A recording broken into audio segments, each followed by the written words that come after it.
It's time for Twit This Week in Tech. Ashley Esquetha is here. We'll see her newly remodeled studio and talk to her about gaming. Yanko Retkers is here. He's got the latest on the YouTube versus Disney dispute. And we'll talk with Ian Thompson, our friend formerly of the Register, about his new life as a freelancer. That plus all the news, including Elon Musk's $1 trillion salary, right after this. Podcasts you love. From people you trust. This is Twit.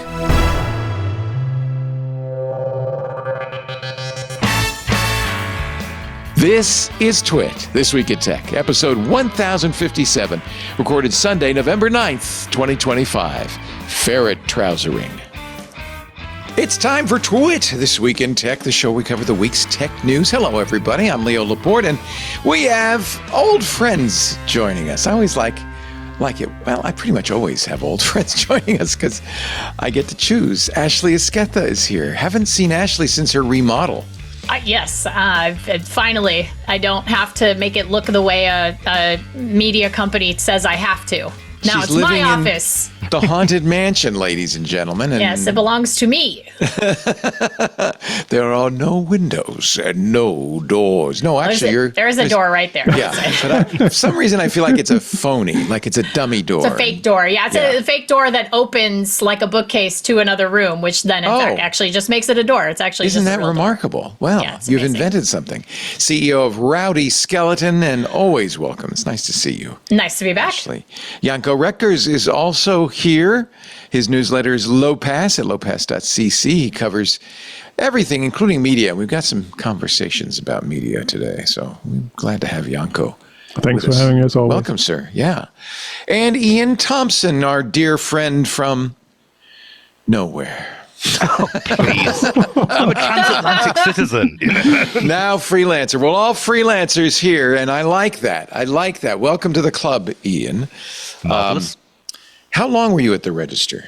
Ooh, 15 years and Jeez, just over 5,000 articles. So, yeah, I crunched the numbers, and it was, I think for the last 22 years, I've done 2.6 articles a day.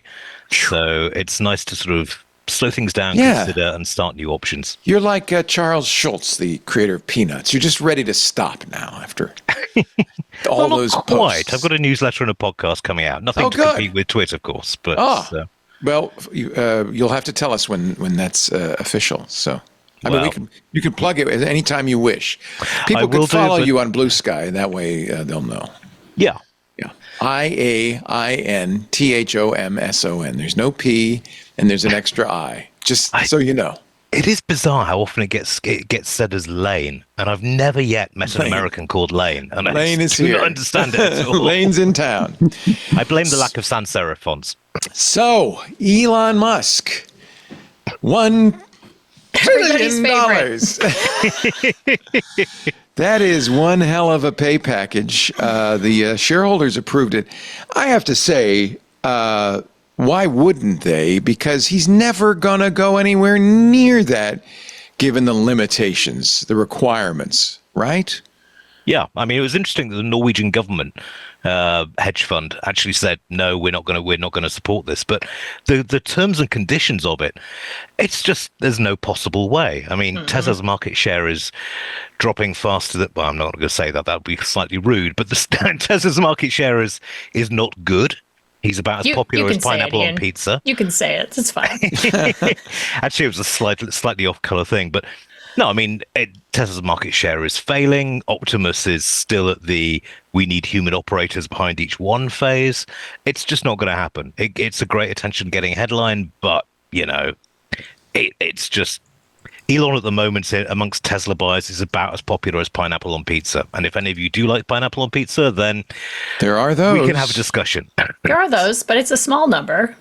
Yeah, this is like telling my 6-year-old, if you can eat an entire pan of broccoli, you can have a whole, I will give you this entire funfetti cake all to yourself. Like, great incentive. Just not going to happen. It would have to, Tesla, to get the full trillion, would have to get to a market valuation of 8.5 trillion was considering that Nvidia just got to 4 trillion, and it was like, wow. Yeah. That 8.5 seems fairly high. That he's got to have 20 million Teslas delivered, 10 million full self-driving subscriptions paid, 1 million Optimus bots. Good luck. A million driverless You know what? Of course you're voting for this because it makes Elon feel good, and it's never gonna happen. Yeah, this is just an ego stroke. It's just, yeah, I don't. But you don't. None of you think he's going to try anyway and mess up a whole bunch of things by putting more cars without lidars on the He's road? gonna 100%, 100. He's very incentivized. Yeah. Just because if I told my 6-year-old that, he would try to eat the whole tray of broccoli Exactly. and throw up all over my house. Like 100%, it's gonna be that. But like, yeah, no, it's gonna be a total mess, disaster. But I mean, geez, if, they could put 1 million Cybertrucks delivered, and that still wouldn't even have. I think that wouldn't even have happened at this point. So. Well, I mean, they're reduced to buying their own Cybertrucks just to try and keep inventory flowing. The robotaxi one I thought was hilarious, given the fact that some people in San Francisco, including a very ill-advised city supervisor, are having an absolute panic attack because Waymo ran over a cat. Robotaxis have been involved in a significant number of accidents, and the idea that they're going to get 1 million of those on the street and not face massive lawsuits seems, quite frankly, farcical. Yeah, no, it's ridiculous. How many do they have in San Francisco, Leo? 3. Waymo has 300 robotaxis. It's like 3 to 500. It's not even. It's like almost nothing. And that's the city it's probably most prominent in. They're everywhere. I mean, every third car is a Waymo. Yeah. So 300. I have to say they're very safe drivers, though. I was in one recently and on a Saturday night in San Francisco. They do drive like a grandma, yeah. Well, I mean, I was in one on Saturday night in San Francisco, and they are safer than most of the drivers on the road. Well, that's what I would say. Even with whatever flaws in the robotaxi, humans are the worst drivers by far of all the possibilities, right? Oh, it's a definite layer 8 problem there. Yeah. But robotaxi, the whole robotaxi thing. I was speaking to Dan O'Dowd, who is just fanatically anti-Tesla. And some of the stats of what they did in Texas, for example, these things, they don't have LiDAR. The software is buggy as all hell. And I just don't see it happening. They are going to get drowned in lawsuits. Within the first 1,000, there'll be so many lawsuits that it will just be over. Like, I mean, I just can't imagine a world in which they actually have 1 million in commercial operation. That is just, that's it. I agree with you. Farcical, literally farcical. Well, get ready because they want to move the robotaxi, obviously, for fiscal reasons. They want to move it out fast. Besides San Francisco and Austin, it's going to Vegas, Phoenix, Dallas, Houston, and Miami. Tesla says we're going to cover half the U.S. population by the end of this year. Bear in mind, though, this is a Musk deadline. According to him, we were supposed to be on Mars. We're supposed to be on We're supposed to be on Mars. We're supposed to have full Gen AI. We're supposed to have full self-driving, level 5 autonomy 5 years ago. Just okay. Every time he says something now and makes some insane promise, I'm like, okay, Peanut. Good for you. Is that what you call your 6-year-old also? He makes less insane promises, if I'm being honest. Who did that? Nobody. At the shareholder meeting, Musk said the company would be able to enable vehicle owners to text while the vehicle drives. Oh, that's good. We want that, don't we? We all want to be able to text while we're driving. Guess what, everybody? I already do. So. Not the things I live in LA. I literally am stopped in traffic. And that is literally everyone just stopped and texting. Yeah. I mean, I kind of like the Waymo scheme because you can actually download your own soundtrack when you're driving. Yeah, that's cool. fantastic because the Knight Rider theme was made for that. Oh man, I never thought of that. Now I'm gonna do it the next time I'm in SF. Whatever that was, yeah. Don't sing it too good, Leo. You're gonna get a licensing hit. I know. They'll pull it down. Sing it bad on purpose. Oh yeah, that's what I'm doing. That's it. I'm singing it bad on purpose. Yeah. Copyright. That's the ticket. SpaceX is moving fast to become a cell phone company. They're now going to buy. So they bought $17 billion worth of spectrum from Echostar in September. They've now announced they're going to buy another $2.6 billion of wireless spectrum. I almost said worthless spectrum. No, wireless spectrum. They're going to trade SpaceX stock to Echostar, which is Echostar. Remember, goes back a ways. Echostar, you might have covered this, Yanko. It was all this deal with T-Mobile and Sprint, and they were going to create their own cell phone company with Dish, so it would make it okay for T-Mobile and Sprint to merge because we wouldn't be losing a company, we'd be gaining a company. And funny didn't happen, huh? Never, none of that. No. So now SpaceX can offer satellite connectivity to cell phones directly. Of course, the cell phones will have to be. You have to have a system on a chip that does that. iPhones can do it. T-Mobile, I'm a T-Mobile customer. I can use SpaceX as not a cell carrier, but at least for emergency texting while I'm driving. Apple is working with Globalstar, but Globalstar is looking for a buyer. Elon really is hoping that Apple will sign up and use SpaceX as a cell carrier. That would be very interesting because when you consider the two companies, they're both huge control freaks. So the idea of those two working together, it's like cats and dogs living together. Tim Cook sitting in a tree, Elon Musk, KIS. I don't see it. No. Or Peanut. I should call him Peanut. From now on. Speaking of space, Chinese astronauts are stuck in space after suspected damage to their return craft. They're on the not the ISS but the Tiangong space station. Collision with space debris struck the spacecraft they were supposed to come back in.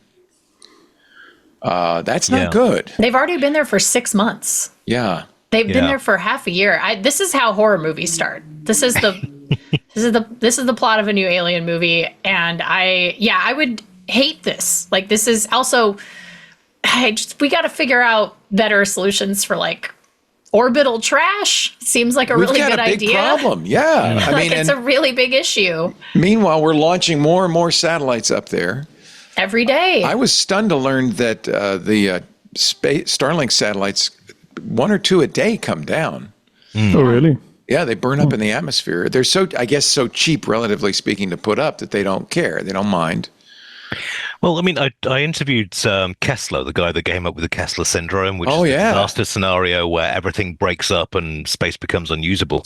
And he was actually quite complimentary about Starlink. He said SpaceX are actually pretty good about maintaining enough propellant to deorbit as they need.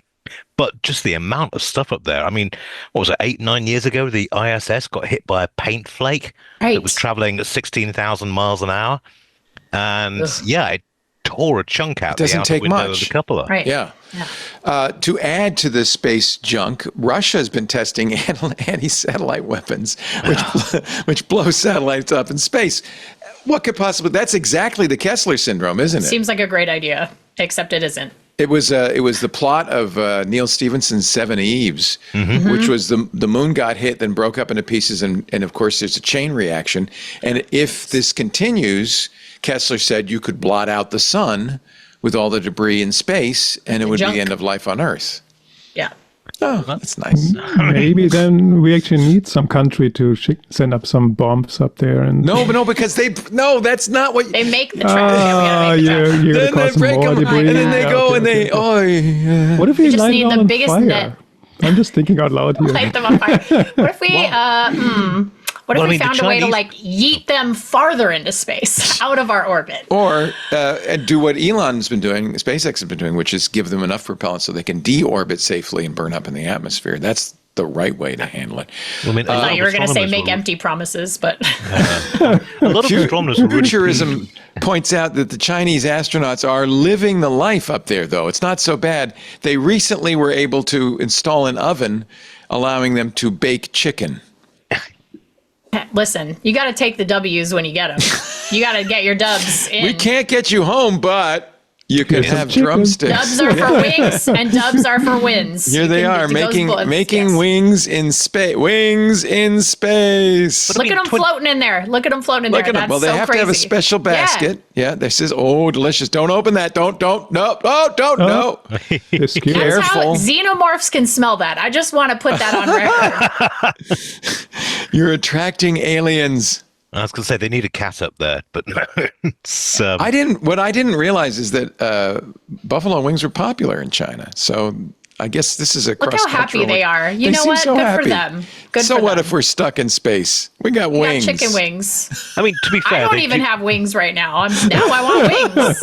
I don't know what that. Oh, that's barbecue. Oh man. Oh yeah, I got some. Hey, that looks pretty good.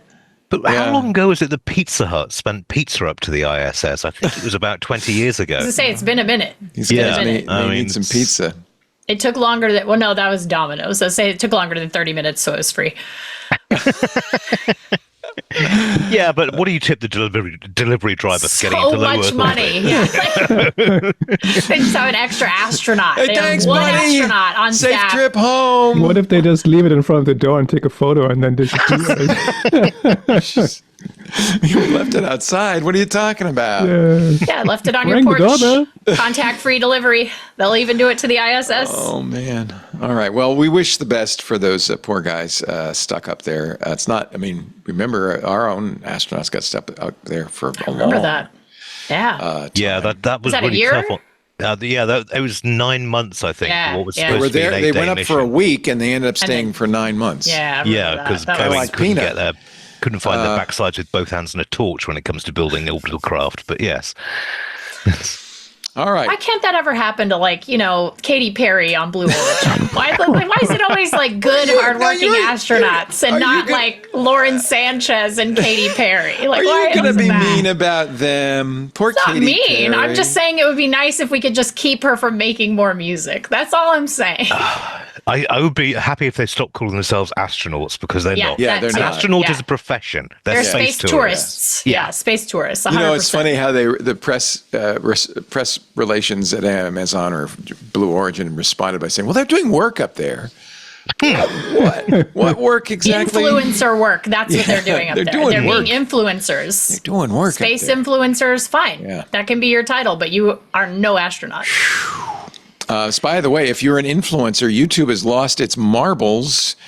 They're removing Windows 11 bypass tutorials. Of course, these are the tutorials that show you how you can sign in with Windows 11 without creating a Microsoft account. Something that's not that hard to do. We've talked about how to do it, but YouTube is saying it risks physical harm. So we're pulling them down. Oh, this is Benito. We have a bunch of Hands on Windows episodes about that. So I got to see if those are still around. Cyber CPU Tech has been, their channel's actually at risk. Content flagged and removed. Here's Cyber CPU Tech's, here's a screenshot. Again, the warning strike you received was issued based on a violation of harmful or dangerous content, which prohibits content and encourages or promotes behavior that encourages dangerous or illegal activities that risk serious physical harm or death. You mean bypassing the Windows Microsoft account login? Is that risky? I mean, it says risky or illegal. Illegal. Right? I think it's probably more the illegal part, and people get hung up on the risky part, where I could see that being if... I know nothing about Windows 11, so I'm the wrong person to talk to here. But I don't even know if it's illegal. I would imagine, well, if it's a content protection, that could. I don't think they're claiming that. I think, the wording of this is really particular, which is, I would understand if they said encourages dangerous activities that risk serious physical harm or death or illegal activity, but they're saying that it's harmful or dangerous content that encourages dangerous or illegal activities that risk like serious harm, physical harm or death, which they're trying to lump both of those in as it's illegal and it causes harm or death. It's like very strange. The wording of this is very strange. They did restore a couple of the channels, saying it was automation, not AI. They were very quick to say it wasn't AI, it was automation. I'm not sure what the distinction is. But automated takedowns, we've talked about this before. This is kind of part of the problem of YouTube. But then you see that, but then you also see the fact that Meta has done nothing to take down fraudulent videos or schemes or scams. In fact, internally, according to a whistleblower, they projected 10% of their revenue, $16 billion, came from fraudulent ads, fake products. I'd be surprised if it's that low, to be honest. Yeah, I agree. That seems low. Reuters cited an internal document which estimated that Meta shows 15 billion ads a month. 15 billion ads a month that show clear signs of promoting fraud of some kind. Now so this is the yin and yang. You can be overzealous, like YouTube, pull stuff down that's not fraudulent or even risky, or you can be like Meta and be very lenient, and then you get this. Of course, it doesn't help that Meta makes money on.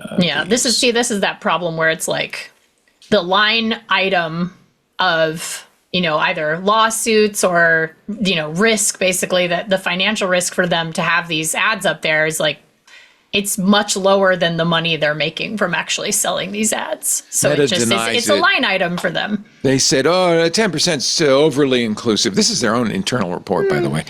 It turns out Meta has a rule. This is the problem.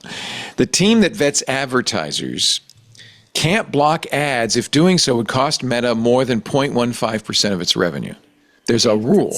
It's a line item. Yeah, it's line item. Oh, that's going to cost us. You better let that through. We're making too much money on that. Meta also said that's not a hard limit. Just a number.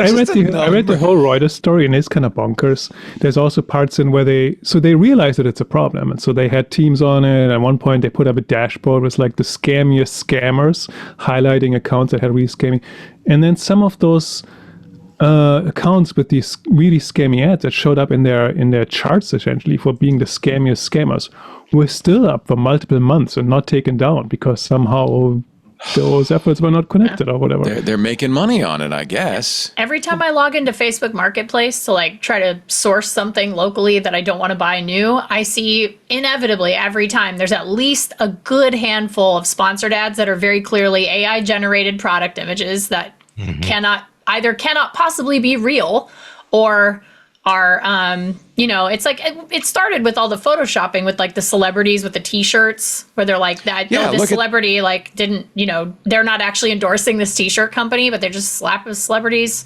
like holding up a shirt or whatever. Here from the Reuters story are 3 examples. American Help, paid for by American Assistance Group. The government is giving out $710 to all Americans. Claim your $710 tariff relief. Obviously bogus. Yeah. Elon Musk holding up a sign that says, "Hey, it's me. I have a gift for you. Text me." Done. When people hold up a sign, it's always a good thing. It's always real. Yeah. Sure. It's real. I don't know what the done part is for, but anyway, here's one that's actually saying. I think that's what you need to text him. You need to text done to him. Oh, you text him the done? Word done? Yeah, maybe that's I'm done, Elon. Okay, here's $1 million. Here's one that actually says, we're going to help you if you've been scammed. Cybercrime experts can advise you. This is evil. It's the anti-fraud lawyer team. Oh man, just like the Avengers. He's got the statue of Justice blindfolded, holding the scales behind him. He must be real. Stand up against deception. Uphold your rights. But it's deceptive. It itself is deceptive. A free consultation. So wow. And I can. But see, I'm not sure I fully blame Meta for this, because we just had a story about how you can be overzealous as well. So, And when one of these examples with the government is giving you all this money, that just reminds you of all the junk mail that you get from people promising you mortgage relief or whatever. It's always related to some government initiative that doesn't exist. So the scams have been around for a long time. The question is whether now that they're online, a company like Meta can do more. And probably yes, but it is a balance. You're right. And McCormick is not offering a coaster with a set of your favorite McCormick spices for $10. McCormick said, no, that's not us. What? I'm upset. I'm not going to get that in the mail. I paid $10 good for that. I got to point out that I don't know how you distinguish this from a fraudulent ad. This is right. I mean, if you're not internet savvy, especially, I mean, if you're just a regular person, like my this looks grandpa real, using right? yeah, it looks real. Of course. Yeah. You get a handy stand with ready-made spices for your dish. It's ideal for cooking or as a cute gift, a taste of tradition in every jar. Don't miss it. And then just shop now button. But it's not real. McCormick said, no, that's not real. I mean, anybody who has bought spices in recent months will know that that's not real because that's not what should cost anymore. The price of spices $10 for that. Vanilla? Have you tried to buy vanilla? It says it's a coaster, and those might be really tiny bottles. There are apothecary bottles that are 1 inch high. That's it's a dollhouse airplane version, liquor actually. bottles or something. Yeah. But I mean, they're never going to make a serious attempt to crack down on this until there are fines which make a difference. I mean, say I don't know, the FCC or the FTC fines Meta 150 million or something. That's money down the back of the sofa for them. Right. So until you start fining companies based on revenue rather than profit, then that's never going to change. A British regulator last year said it found Meta's products were involved in 54% of all payment-related scam losses in 2023, double all the other social media platforms combined. Yeah. I mean, they have no interest in cracking down on it. Well, why would they if it cuts into their profits? One Meta spokesperson said, well, the way we handle this is by charging scammy ads more. That really discourages them. Oh, boy. What? Wow. Okay. That's how you... okay. Yeah. Rather than that's a strategy. Reuters goes on to say, rather than voluntarily agreeing to do more to vet advertisers, the same document states... the company's leadership decided to act only in response to impending regulatory action. They did it till they couldn't get away with it anymore. Yeah, that's basically how it goes. Yeah. I mean, it's not to say that Meta is alone in this by any manner of means. There are plenty of tech companies that play this game. It's but Roblox, they are another one probably that the comes worst to mind. at it. Roblox is being sued right now as well. Yeah, this is very, very similar, but just a different, much sadder and upsetting series of stories. Because it goes after kids? Yeah, that's a very frustrating, that's a very frustrating story to follow and cover. Texas is suing Roblox. Actually, this is more serious, not for document fraud, but because they haven't stopped people from endangering children, deceiving parents, and profiting from a digital playground that conceals predators and a manipulative psychological design behind a facade of family fun. Your 6-year-old's too young to be a Robloxer, I would imagine. He will never be a Robloxer. Yeah. That is actually, it's not allowed in our house. That's responsible parenting. Yeah. Not having played with it, it seems pretty interesting and cool because the kid is encouraged to create their own games and design their own. It seems like in many ways a well-meaning platform. Yeah, but all well-meaning platforms, unfortunately, when children are such a big part of your base, and it also is a platform in which it is a social media platform. If we consider it what it actually is, I argue, and I think a lot of other people who have studied Roblox and other games like it, I would argue it is a social media platform. A lot of kids spend all their time in Roblox with their friends. Very similar to Fortnite, for example. I have argued on a few occasions that Fortnite is also a social media platform. It's an interactive social media platform, but a social media platform it is. And I think when you do not have the levers in place to protect your most vulnerable user, and in this case is kids as young as 3 to 5. I mean, I've seen small children at my son's karate dojo who they're too young to do karate, and they're on Roblox on an iPad.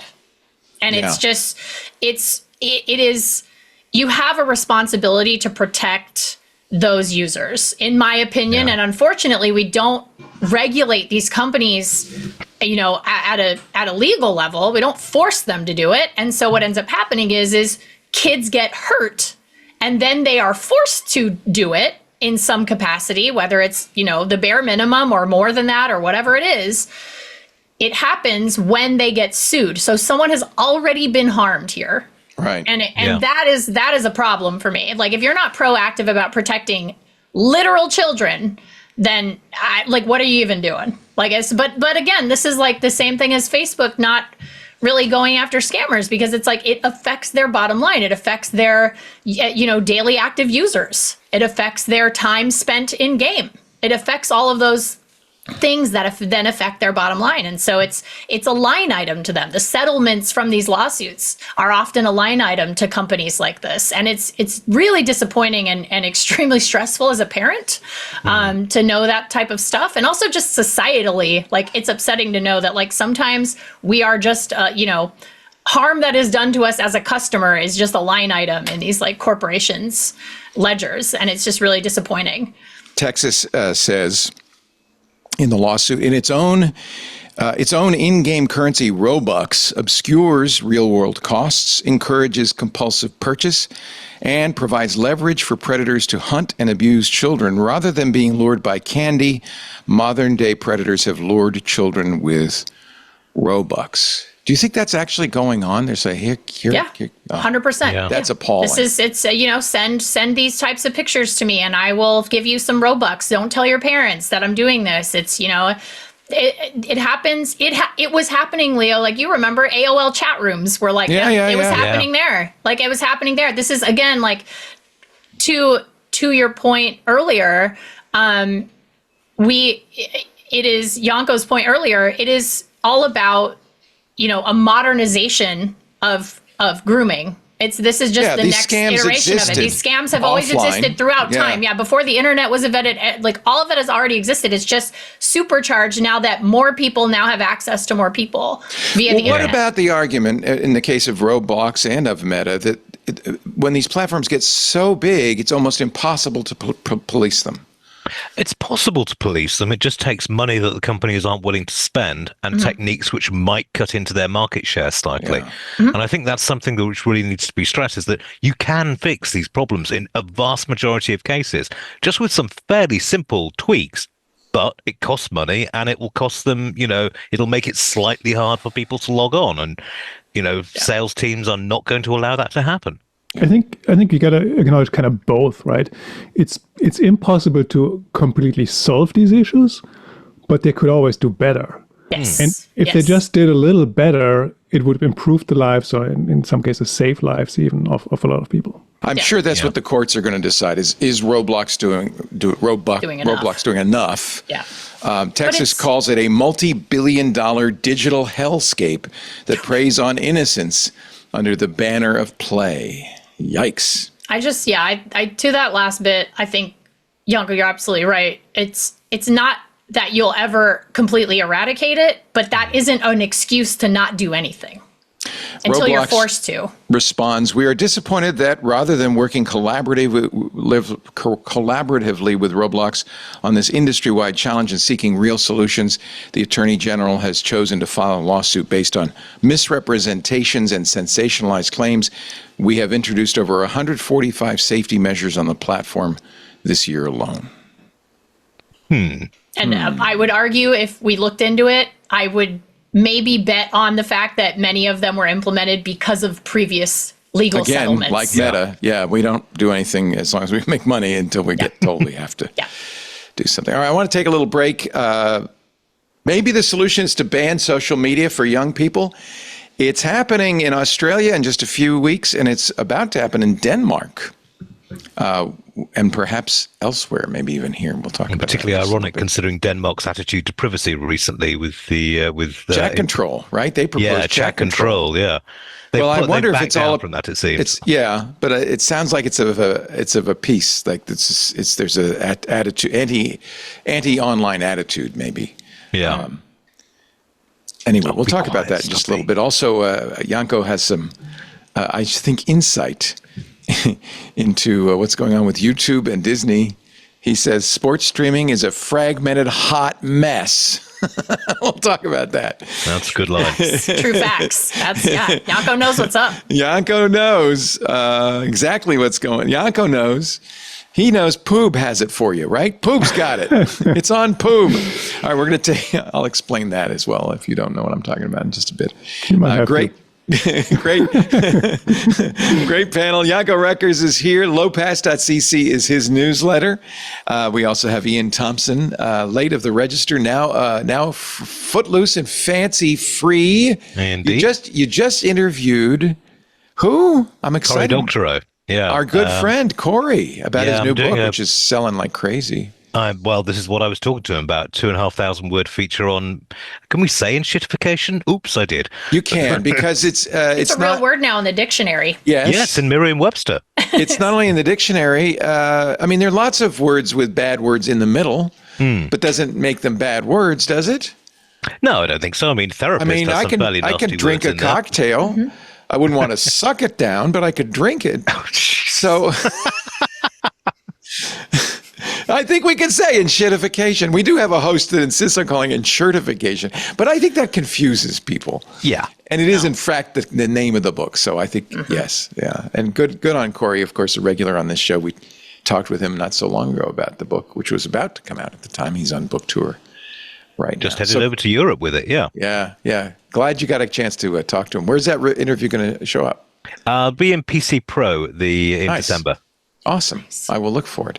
And Ashley Esquetha, who also, we're all freelancers now. None of us worked for a big company. We all did. Oh, no more 9-to-5s for me. Thank you. Don't we like that?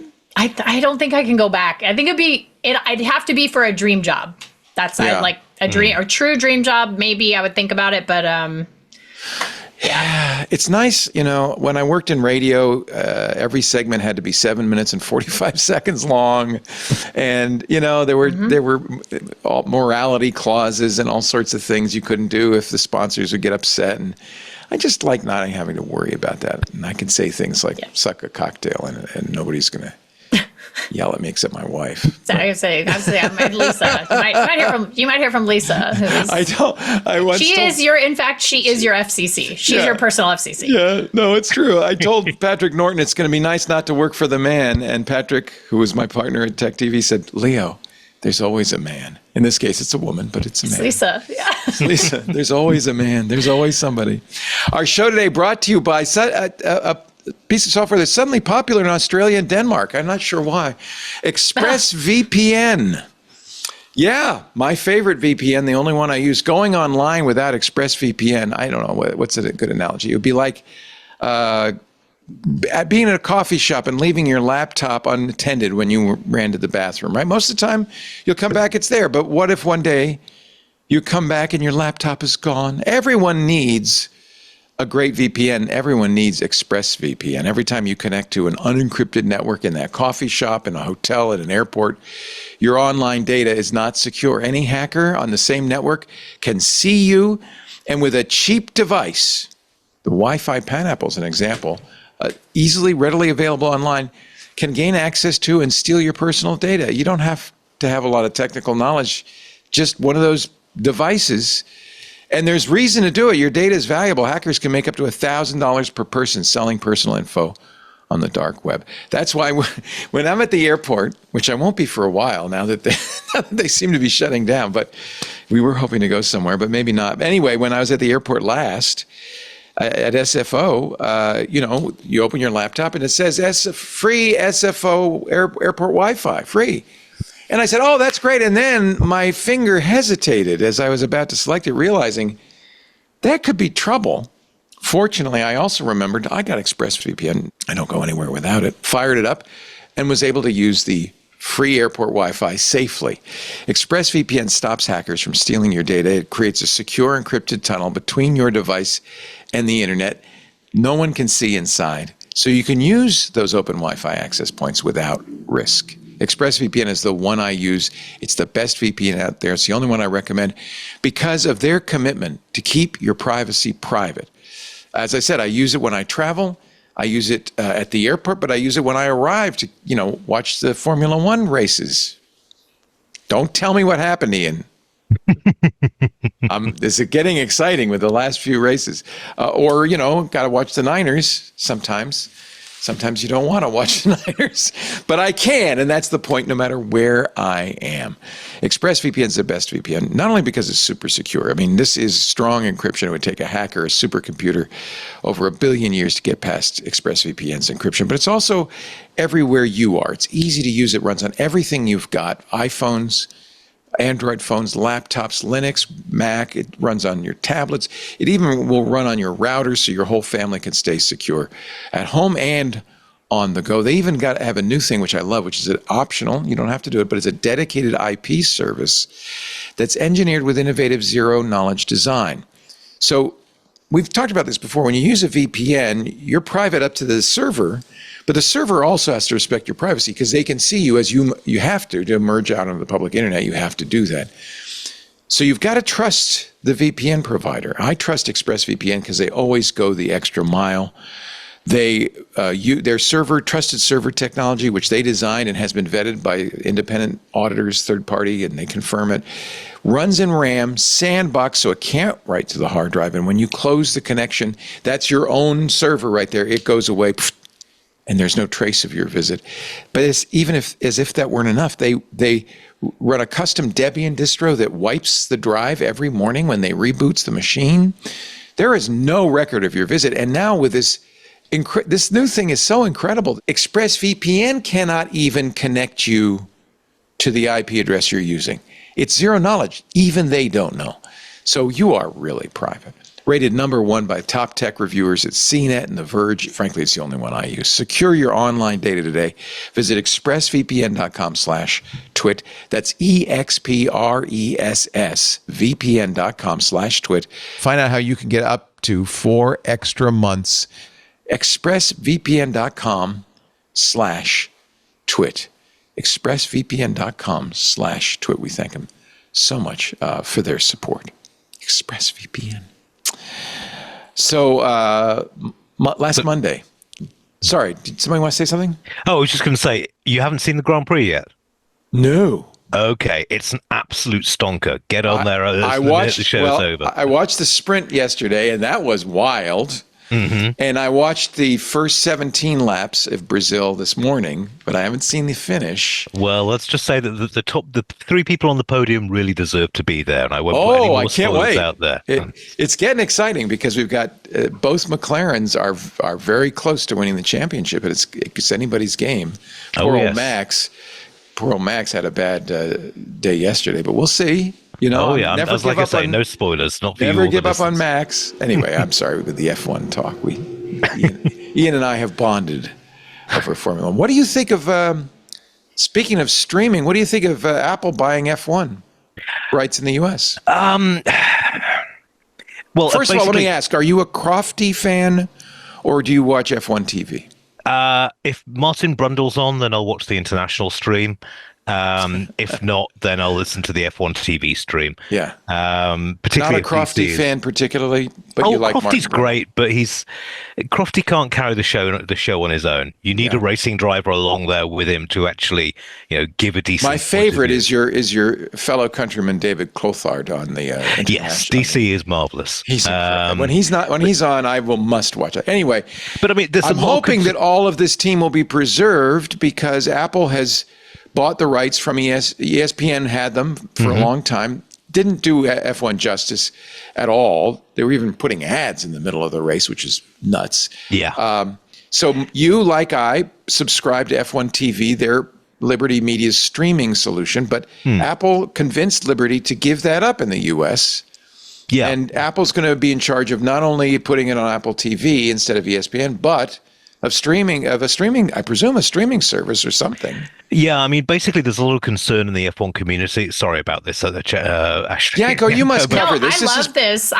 This is very fascinating. I love the business of television, so this is very fascinating to me. So ESPN was paying, I think, $50-60 million a year, or no, was it a year? No, it wasn't even a year. It was. They were getting it for peanuts. 20 a year for 3 years or something like that. Apple has ponying up $750 million. Not to mention another $300 million to do the F1 film to promote their involvement with it. Right. So there's a lot of concern amongst the community that Apple are basically going to take it over and jack up the prices year by year, whereas F1 TV has actually been fairly stable in pricing. And also, nobody trusts Apple. I'm sorry, they're no longer the cuddly company that people remember from 20 years ago. These are ruthless when it comes to wringing the last cent out of every possible consumer. And I've never subscribed to Apple TV. I guess I'm going to have to. You have to. If you're an F1 fan in the US, you're going to have to subscribe. Yeah, it's either that or, it's time to pirate. But I don't do that anymore because I just want to mention ExpressVPN, our fine sponsor, will let you go to Britain. Yeah. And watch. Yeah, but even then you've got to pay Sky TV to get their coverage. Oh, so, it's you're screwed either way, I'm afraid. Yeah. We'll see how they do. I loved this streaming service, F1 TV streaming service, because not only did you have a choice of whether you'd watch Crofty do the Sky broadcast or the international F1 TV team, which I really like. So you could choose your announcers, but you also had access to all the driver cameras, all the driver radios. And in fact, I've been using on the Mac, there's a really great program called F1 Viewer that uses your streaming subscription and opens up a bunch of windows. So you can, if you want, go crazy. And on my big screen, I do that, watch all of the cameras and everything. And there's also a data view. There's a racetrack view.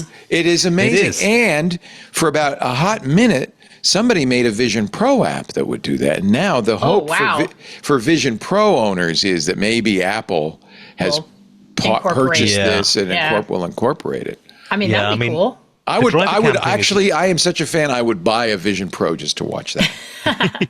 Well, the driver cam thing's really interesting because each of the circuits do their own TV production. Some of them are lousy at it. Some of them are terrible. It's just like they cut away as something exciting's happening, and and then now let's look at the driver's girlfriend, where just when he's about to make a pivotal overtake, they must have heard the criticism because the last two races, there's not been one shot of a driver girlfriend. The race before it, it was at least a dozen. They kept showing. Because they all date models, so they're attractive. Like famous, But they didn't do it. Well, they were hoping for the Taylor Swift effect, They were, that's what it was. Oh my God, you're right. It's been so good for the NFL. Why not us? I didn't even think of that, but that's why there was suddenly all those girlfriend pictures. So what do you think, Ian? What do you think? Will Apple people? Hardcore Formula One fans will transfer to Apple because we have to. We have no choice. There's an addiction to be fed there. I think it could be quite handy in bringing new fans into the sport, but there is going to be a significant number of people who will choose to pirate if Apple jack the prices up too much. So it's that age-old thing between. Don't rip customers off and they'll stay the legitimate service. If you do rip them off, then they'll pirate. And, I much prefer having a legitimate service. I mean, I was happy to pay for F1 TV, which did go up. I think it was $150 for the. Oh, you went full premium. Right. Full premium. Let me also just, as a pop culture idiot who can't get enough, let me just sell you F1 fans on Apple TV because everyone's missing out on Apple TV who doesn't have a subscription. And here's why. We're going to talk about Pluribus later. Okay. First of all, you got a lot of great sci-fi happening on Apple TV. You got Foundation, For All Mankind. You got Pluribus. Now, this is Vince Gilligan's new show. This is the guy who created Breaking Bad. It's amazing. You've got Severance.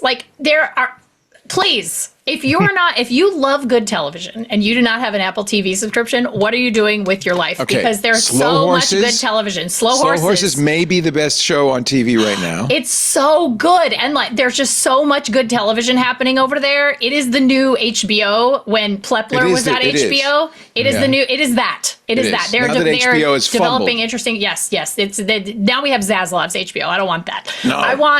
I want whatever this is happening over at Apple TV, which is these shows are extremely high quality. They're very, very good. Apple's putting a lot of money into them. And I genuinely hope that buying F1 brings more people into the television ecosystem, the storytelling and fiction ecosystem of Apple TV, because it is very, very high quality and so many people are missing out on it. One of the advantages Apple has is they don't have to make money on Apple TV. No. It They want to sells sell you on the hardware. Apple One subscription. Which I pay for. Yeah, I pay for that too. Yeah, because you get a lot. It's a good lot deal. of stuff. Yeah.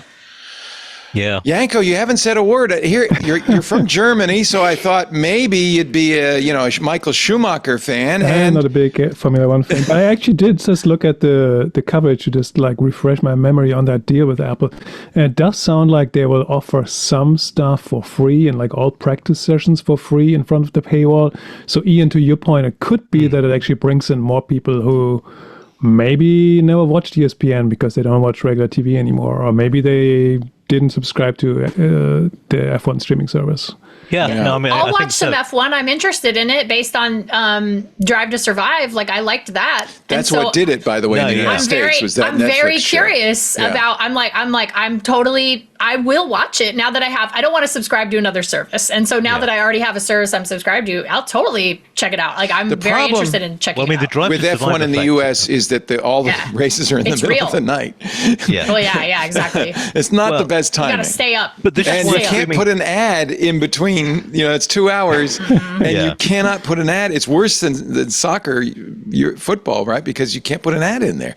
Meanwhile, American sports like baseball and NFL, football are made for TV ads. Right, because they're taking breaks every 30 It's seconds. it's like they game. designed it for that, right? There's only 11 minutes of action in an NFL football game, which means there's about 2 hours of ads. Well, it's designed. It was created here in America, so that's like just had bless it. commercials in mind already. But I mean, to Ashley's point, the Drive to Survive effect is very real. Oh, it's huge. Yeah. In 2008, the first year I came over here, I met up with the San Francisco Formula One Club, and we went down to a bar in the Tenderloin at 9 o'clock on a Sunday morning to watch the Brazilian Grand Prix. And there were like 24 of us there.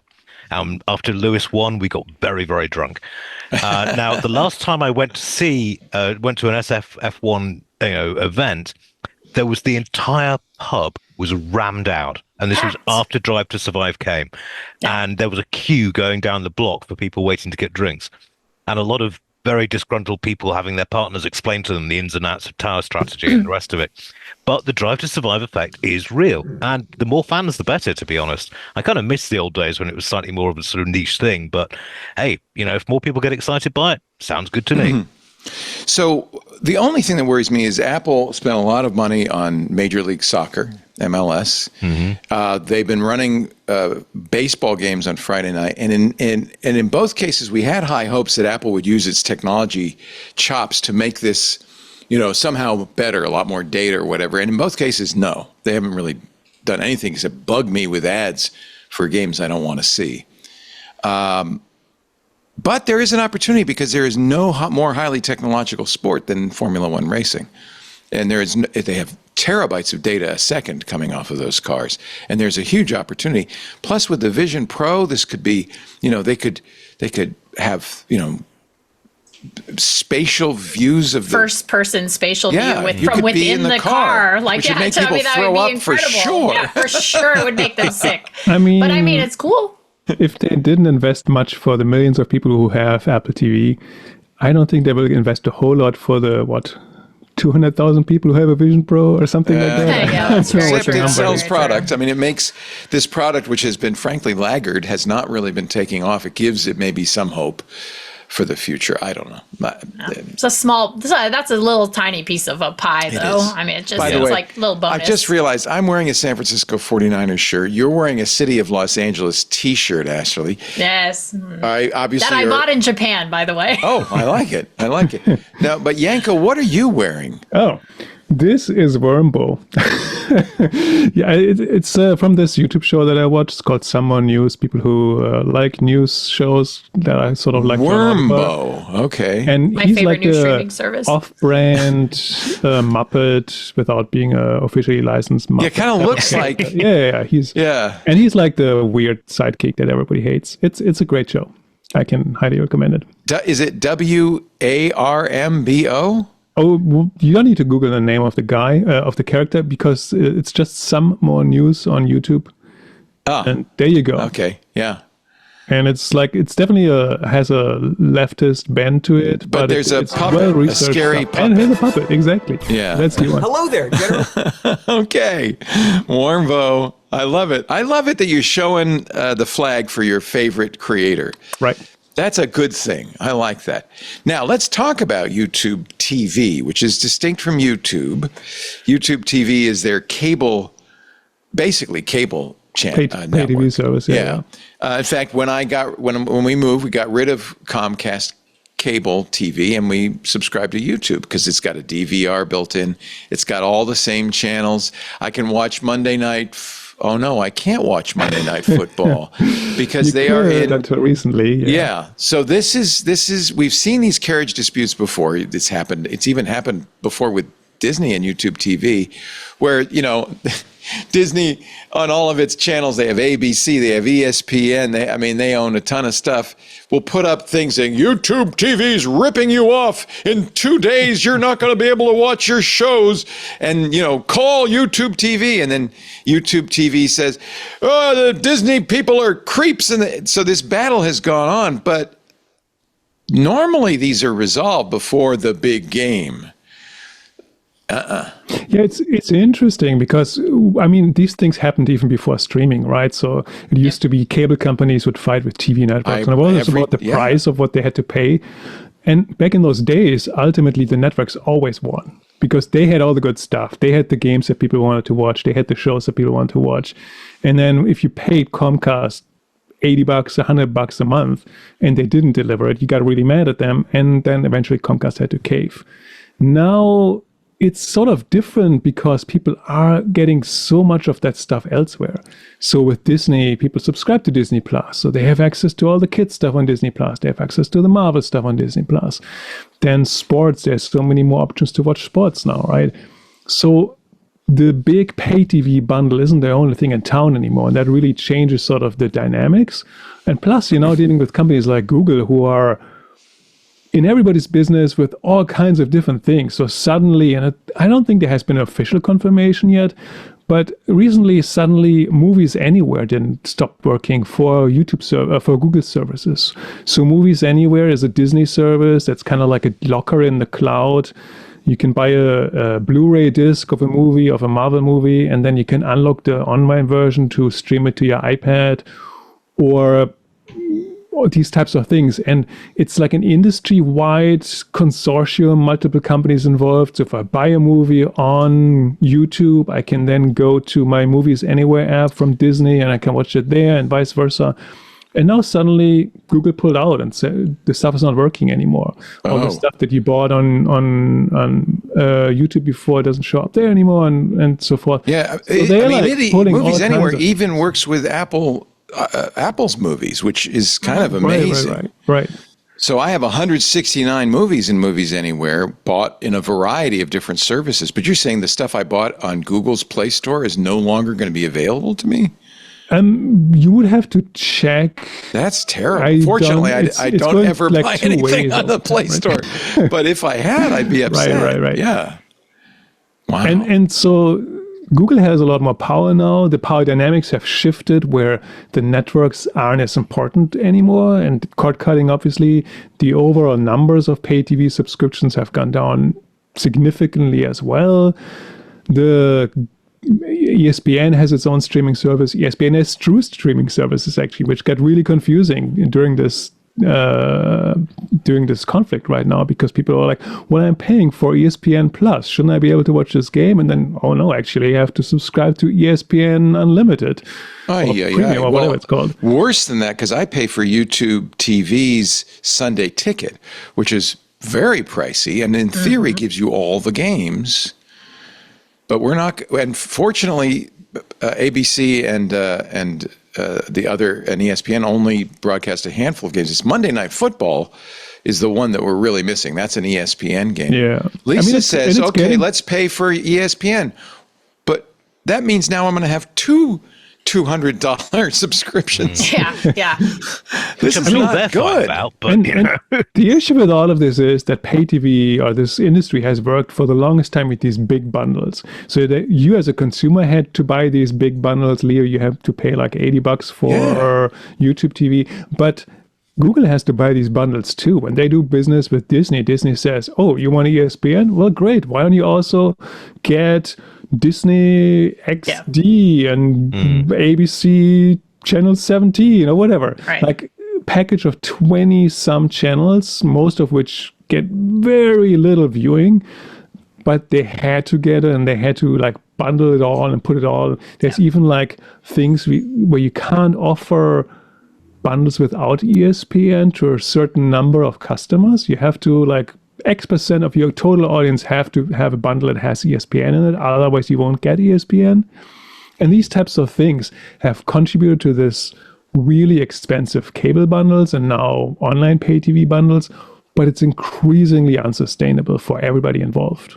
Yeah. Well, apparently- unfortunately, the one thing that the reason why it was like that for so long is because you have to, ESPN is basically a huge moneymaker and it subsidizes, even in the cable TV era before YouTube existed, it's like sports really does, for cable, sports really does subsidize a lot of that other content. Right. It's just, you don't have a game show network if it can't be bundled with a YouTube, or with a ESPN. Are you saying or with nobody would pay for your game show TV? And the flip side I of that would, was, but I'm a freak of nature who would pay for game show network. and the flip side of that was that everybody was basically forking over $8 or something a month Right. to Disney for ESPN, even though only half of the country was watching it. Was watching, right? Exactly. Because ESPN I don't watch sports almost at all, but when I subscribe to these things for these other channels, like I am in fact paying a large chunk You're of my subsidizing. subscription for ESPN. So ESPN is the most bun- expensive cable channel out there. I think it's last time I checked was $13.95 per subscriber. So it was very, very expensive because it's got It's ESPN. live football, live sports, and live sports is one of the few things in this streaming world of ours that still drive traffic. It's a guaranteed constant revenue it's a revenue generator. Which is why Apple TV and Netflix and Amazon are all putting live sports on their streamers because that drives traffic. Yeah. The difference, as you point out, Yanko, here is that Disney, ABC, ESPN have their own streaming services. They compete directly head to head with YouTube TV. Are we going to go back to unbundling now? Or am I going to have to subscribe to 5 different services? Because what it was the promise of YouTube TV, or by the way, there's also Fubo, which is an ABC, ESPN, Disney owned thing. I think they may want us to buy Fubo instead of YouTube TV, right? Because Fubo has locals. They also own Hulu, which has locals. Well, they're spinning down Hulu. They're Are they? That's getting that's. Are they replacing Hulu with Fubo? No, I think they're just rolling all of it into Disney Plus. I think it's just. Now Hulu I'm going to won't have to exist. mention the Tumblr post from Orc Boxer that goes a little like this. In fact, I thank Paris Martineau because I had never heard of this until Wednesday, and she told me about this on Intelligent Machines. Have you seen the new show? It's on Tubu. It's literally on Hebe. It's on Pootie with ads. It's literally on Dippy. You could probably find it on Wino. Dude, it's on Gumpy. It's a Phoebo original. It's on Poob. You can watch it on Poob. You can go to Poob and watch it. Log on to Poob right now. Go to Poob. Dive into Poob. You can Poob it. It's on Poob. Poob has it for you. Poob has it for you. This is an old post, but it's become more true over the years. Every day. It's crazy. So no, Hulu doesn't have it anymore.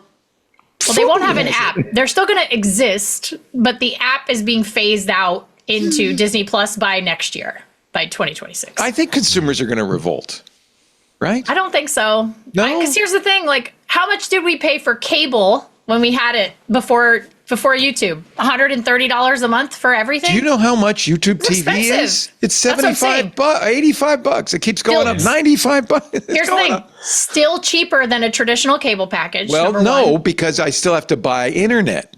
Well, that's true. That's true. But here at this point, I think internet is basically like, you're not buying internet for television. Like, you're not necessarily, But YouTube also is its own search platform that has a myriad of other types of content on it.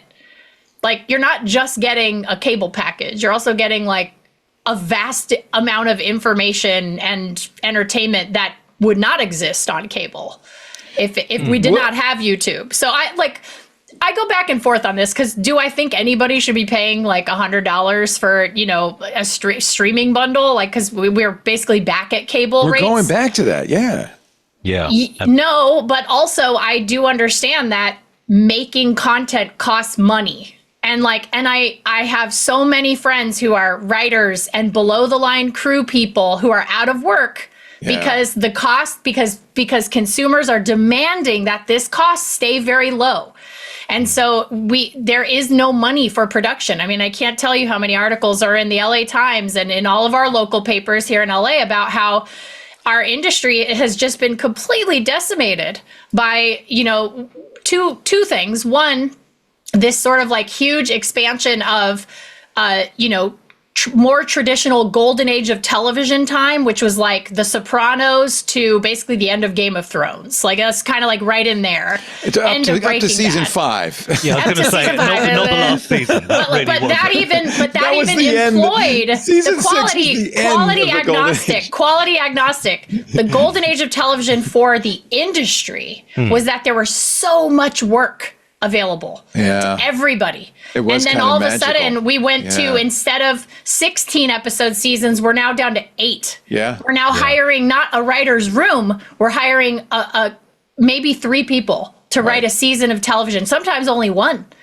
So the amount of jobs, and this goes all the way down, like, people don't realize, they think of, oh, well, I'm sorry, like some rich network star isn't working as much. Like, it's not those people. For every one of those, for every one of those people, there's 100 people who work in craft services, who are PAs, who are literally just making ends meet because they're getting paid minimum wage or a little bit more.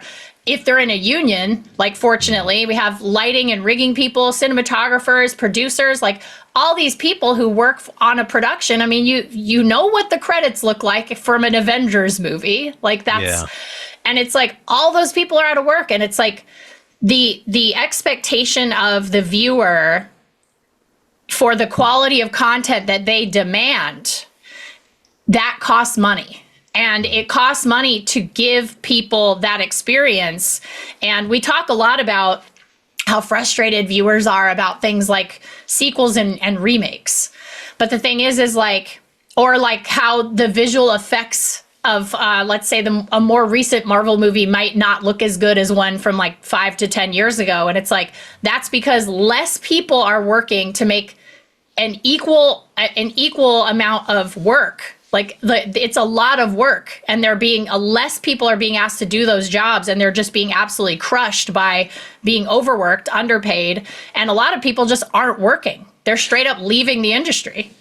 Like you, Ashley, I'm a creator, and I know a lot of those people, but I wonder if the rest of the country cares that much. I mean, they don't. And the thing is like, a lot of people think of Hollywood as like a very fancy, rich people, privileged job, but like, this industry is built on blue collar, like people who work their bodies to the bone, carrying Kino lights that are the size of, like, they're humongous. They're hanging lights. They're literally doing all of these things. They're spending, time away from their families to shoot in remote locations for months at a time, often in like harsh conditions. Like, not every television show is a 3-camera sitcom that is a 9 to 5, and even those jobs aren't 9 to 5s for below the line people. Yanko, you quote in your lowpass.cc newsletter, which got republished on The Verge, J.J. Watt, football star, who said, "Enough! It's just frustrating."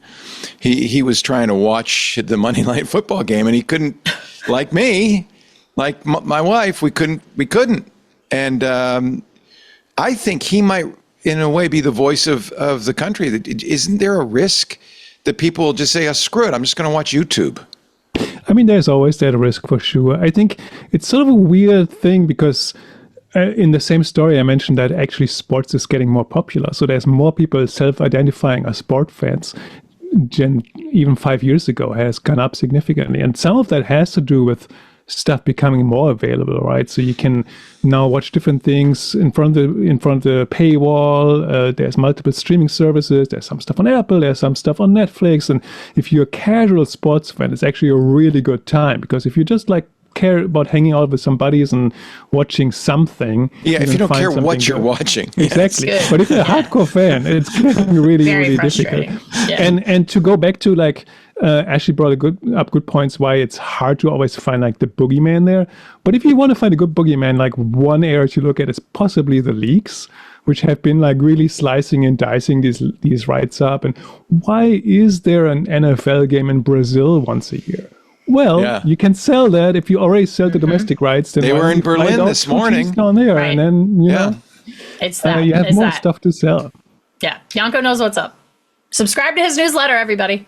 Thank you. Lowpass.cc. Yeah, it's frustrating for everybody involved, and it's hard. It is hard to find a boogeyman. I think the problem is you've got these behemoths fighting each other.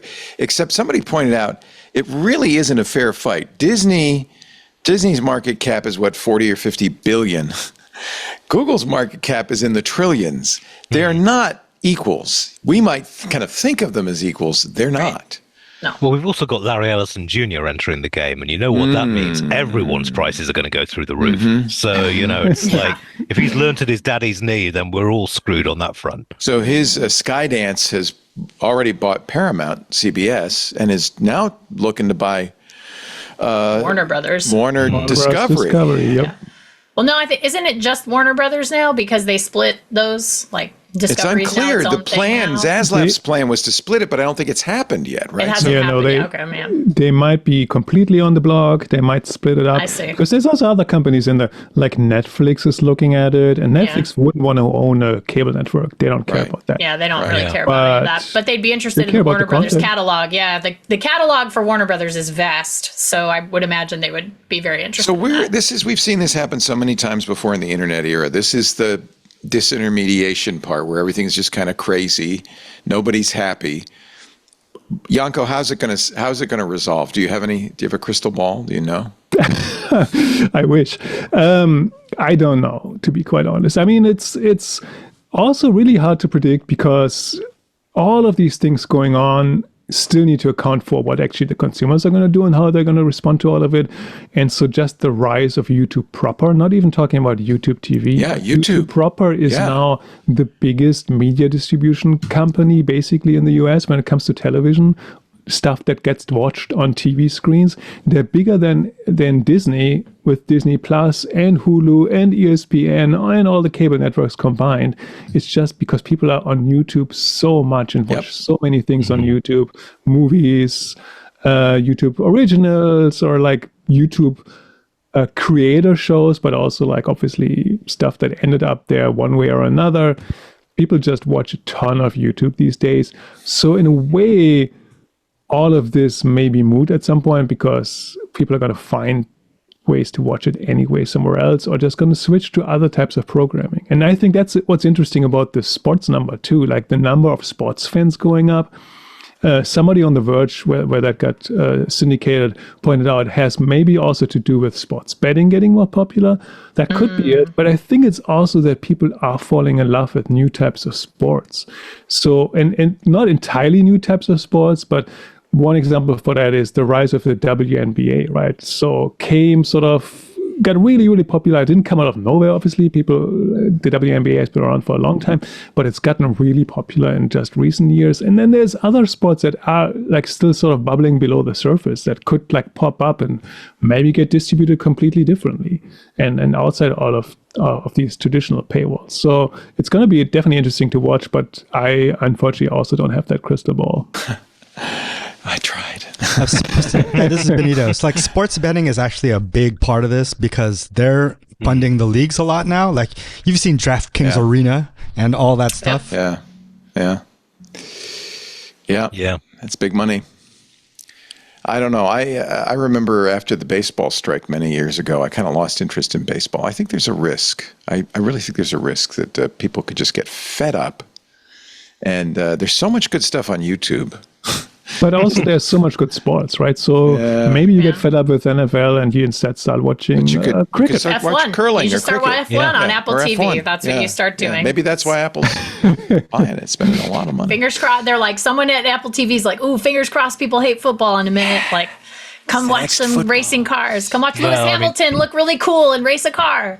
You see, I'm with Giles from Buffy on this. With American football, it's like why anyone who thought they were manly would get dressed up in 50 pounds of armor just to play rugby is just, American football is a perfect sport.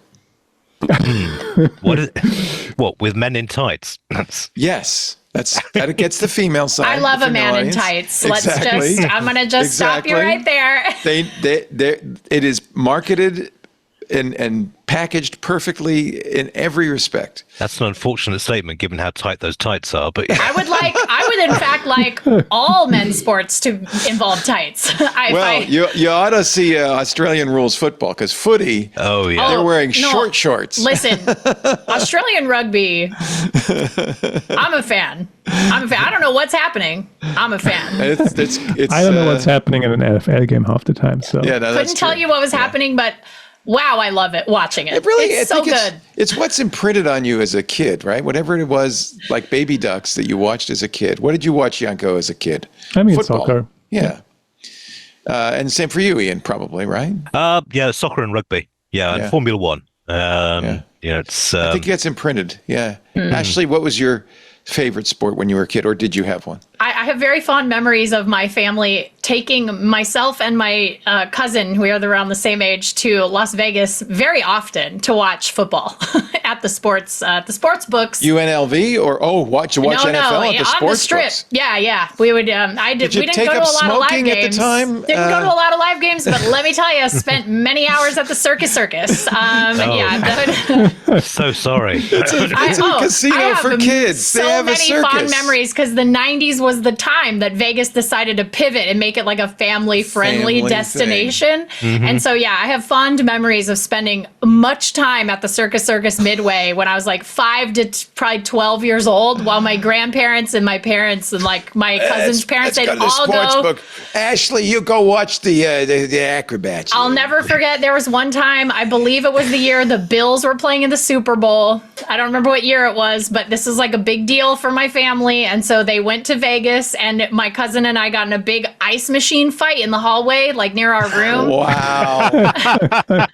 I think I understand you just a little bit better now. My grandma showed up and was like, we have to go. And we were like, what's the problem? My grandpa ended up getting in like a bar fight because somebody was harassing my aunt at the sports book. God. They got in an argument about who was the better team. Like my aunt threw the first punch. It was crazy. I have very fond memories of so many football. Like I have Vegas football memories very specifically. But yes, that was a big part of my childhood. I liked how you started this story with that's when Vegas really became family friendly and so family friendly. It was a failure, by the way. That's when they shifted everything. It was a success for me though, because I have so many core family memories.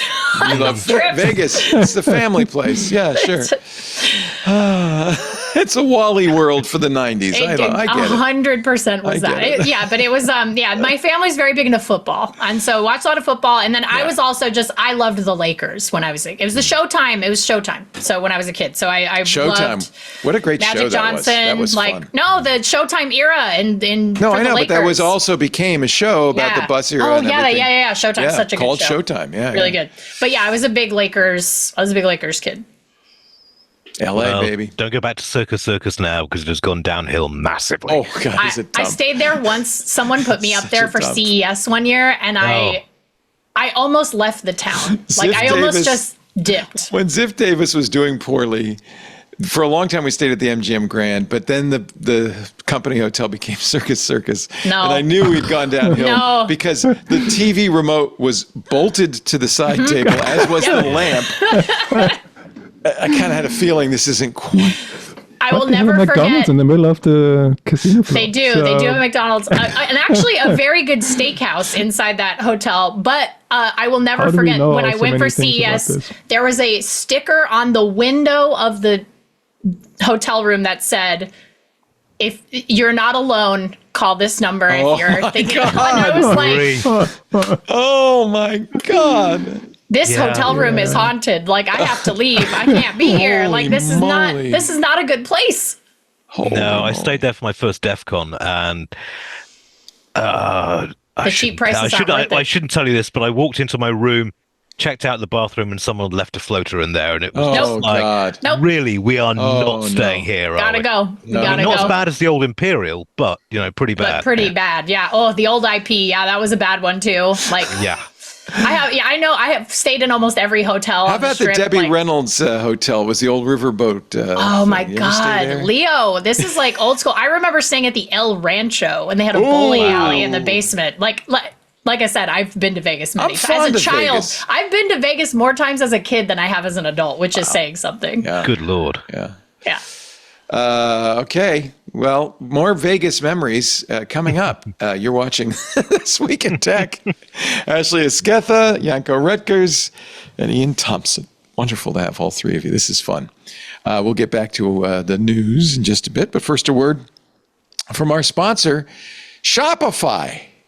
Now, imagine you're lying in bed late at night, you're scrolling through a new site you found, hitting the add to cart button on that item you've been looking for, and now you're ready to check out.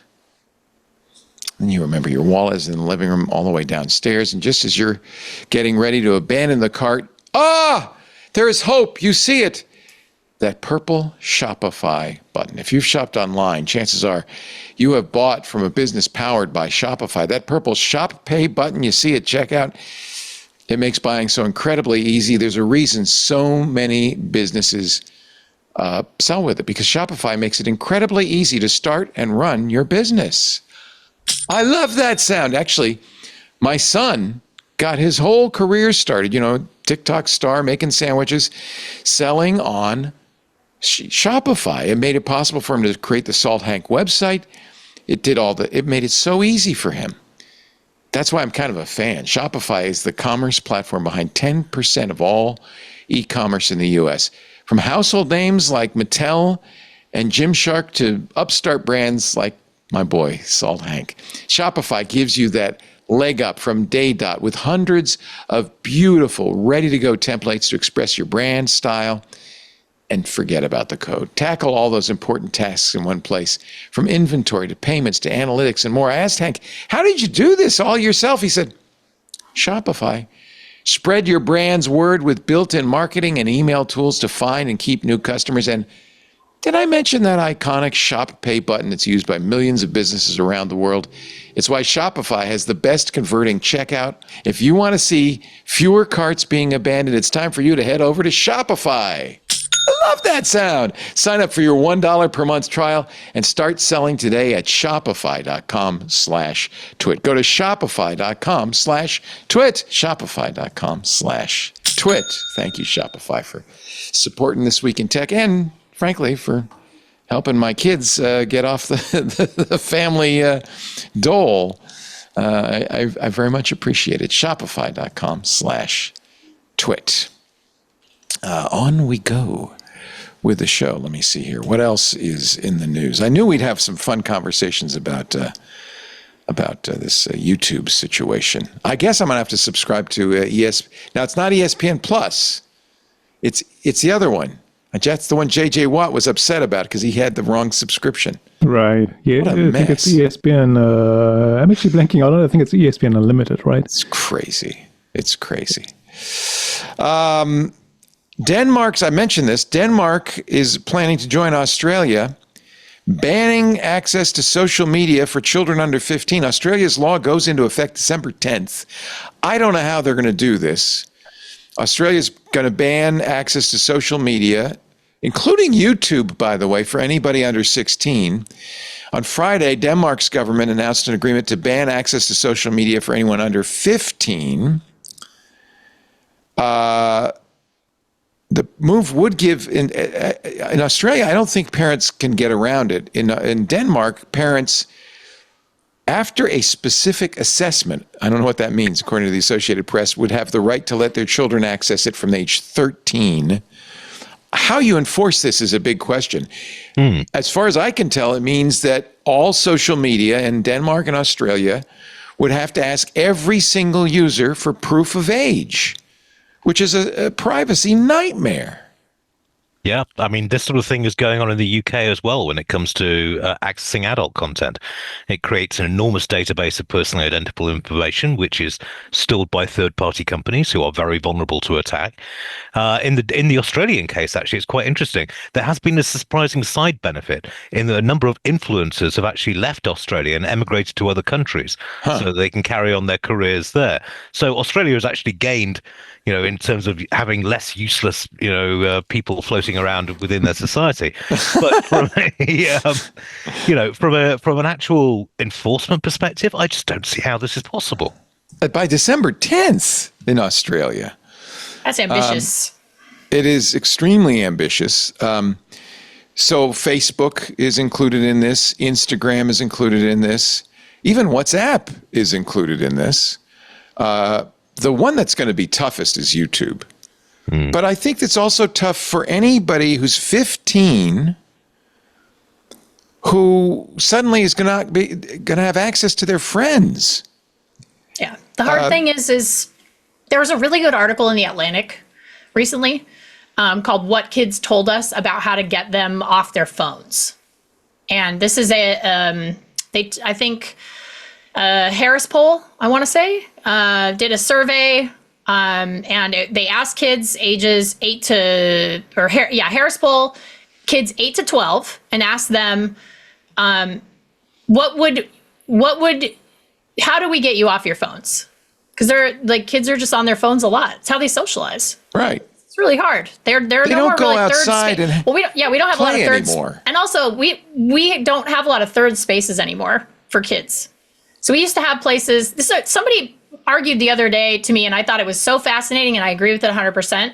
Horror movies have done so well at the box office because it is one of the few third spaces left for teenagers to go see a horror movie with their friends. Wow. And I think that is such a fascinating observation, and I would love to see more research put into that.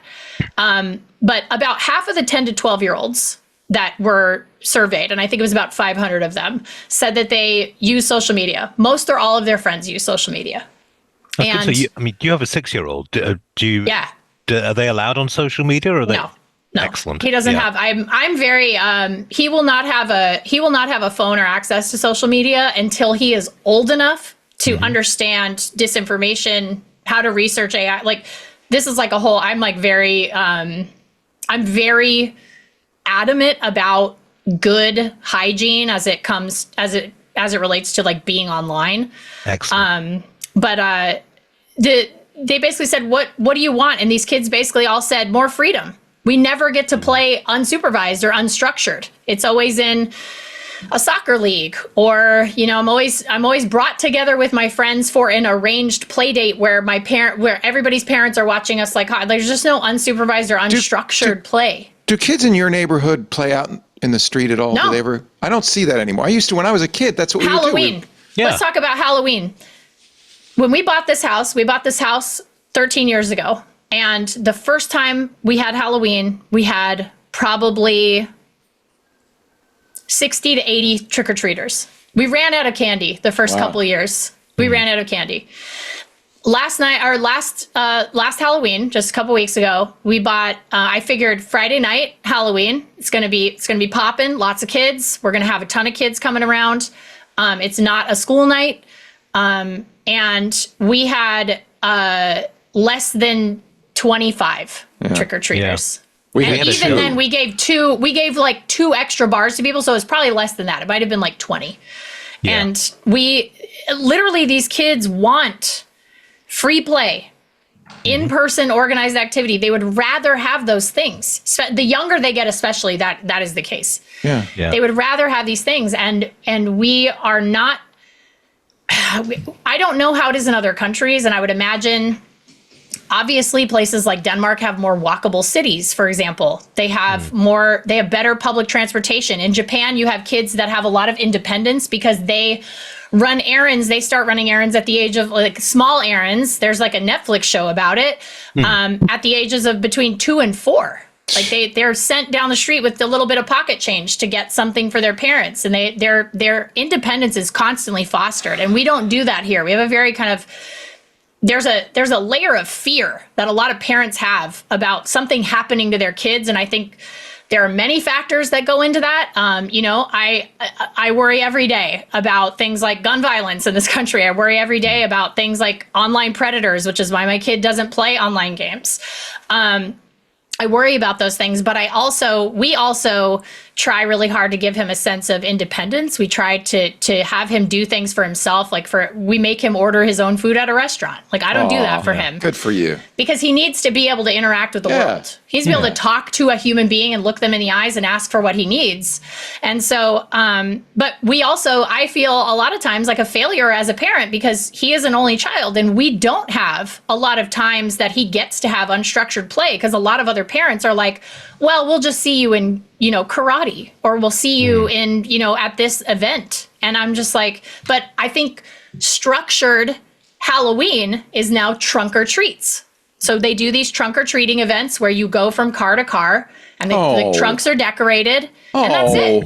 Like most parents prefer horrible. That. And the thing, but this is like because of COVID that we just got used to doing it. No, this has been happening even before that. And I do think that it's been wild for me, to go from a person who did not have kids, but likes kids and understands their role in society.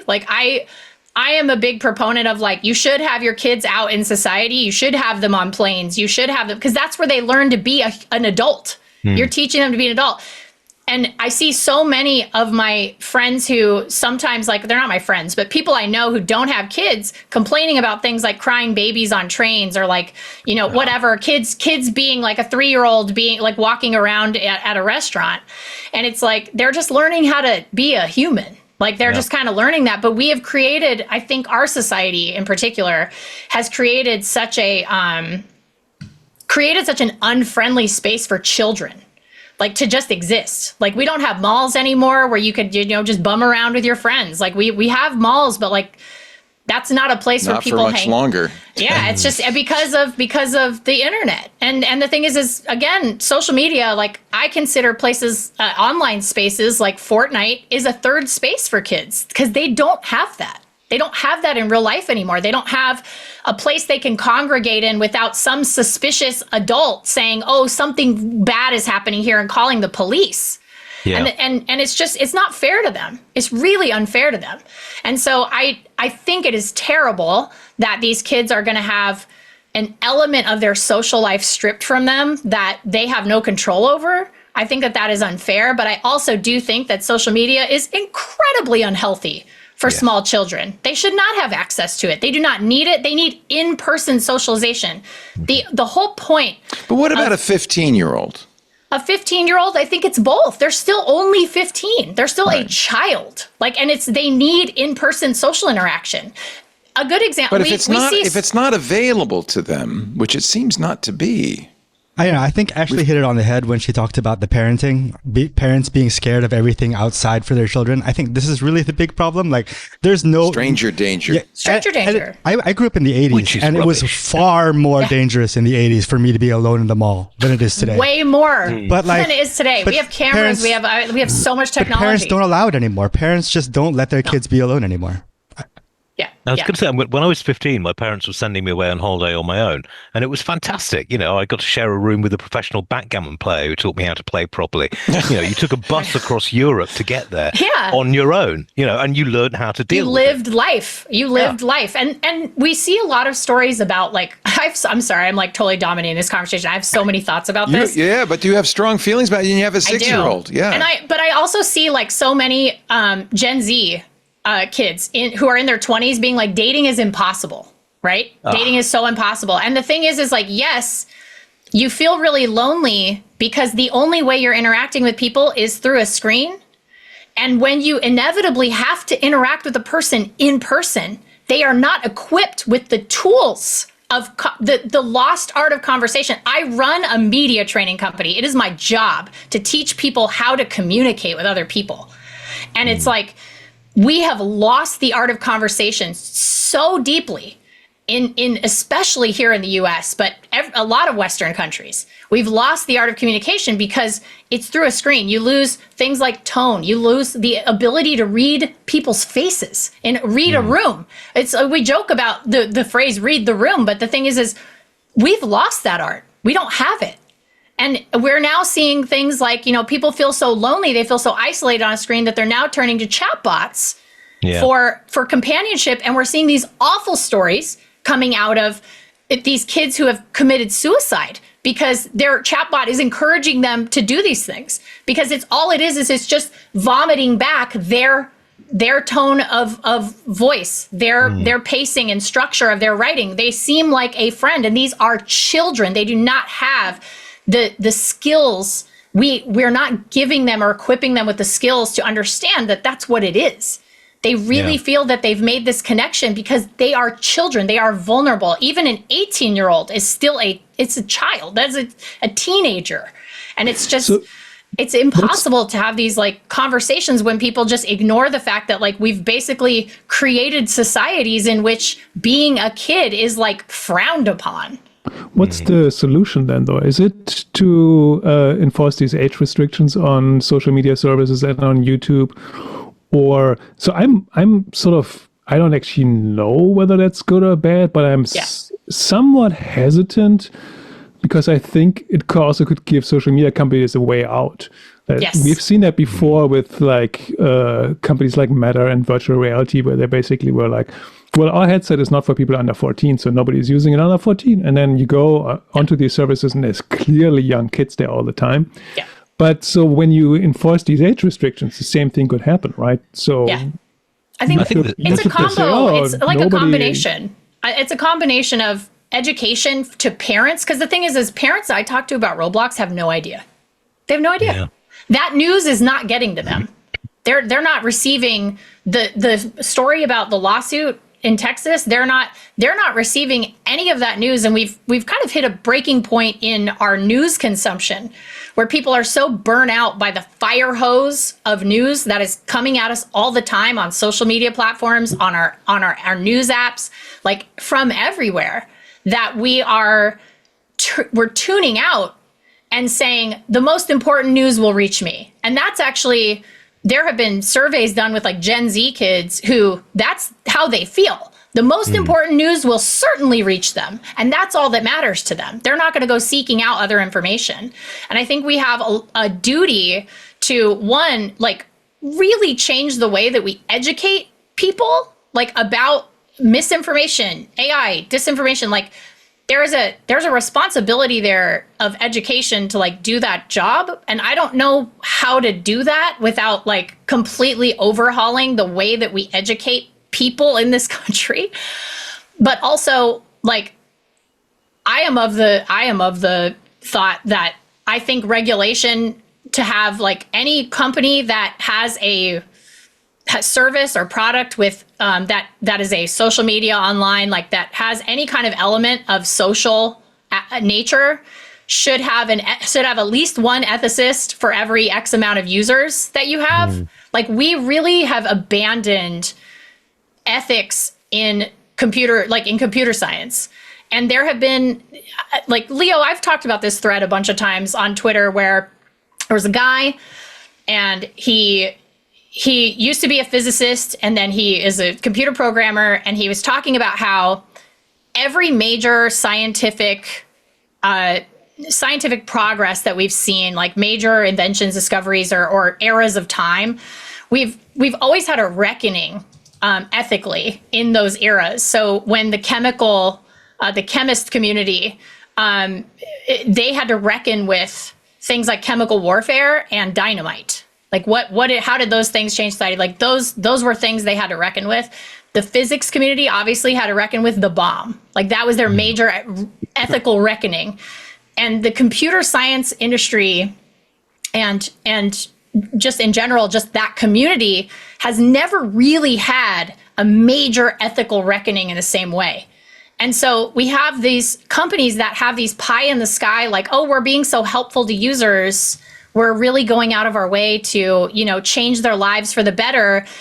but they're forgetting to also think about the worst people on earth and how their products can be weaponized to harm. And like, we're just not, or again, they're choosing to ignore that in favor of number go up. And that is a thing that regulation needs to step in and help solve. And I don't think you ever solve that problem. You're always going to have, you're always going to have situations that skirt the system or figure out a way around the system. But that doesn't mean we shouldn't be trying every single day to fix these problems.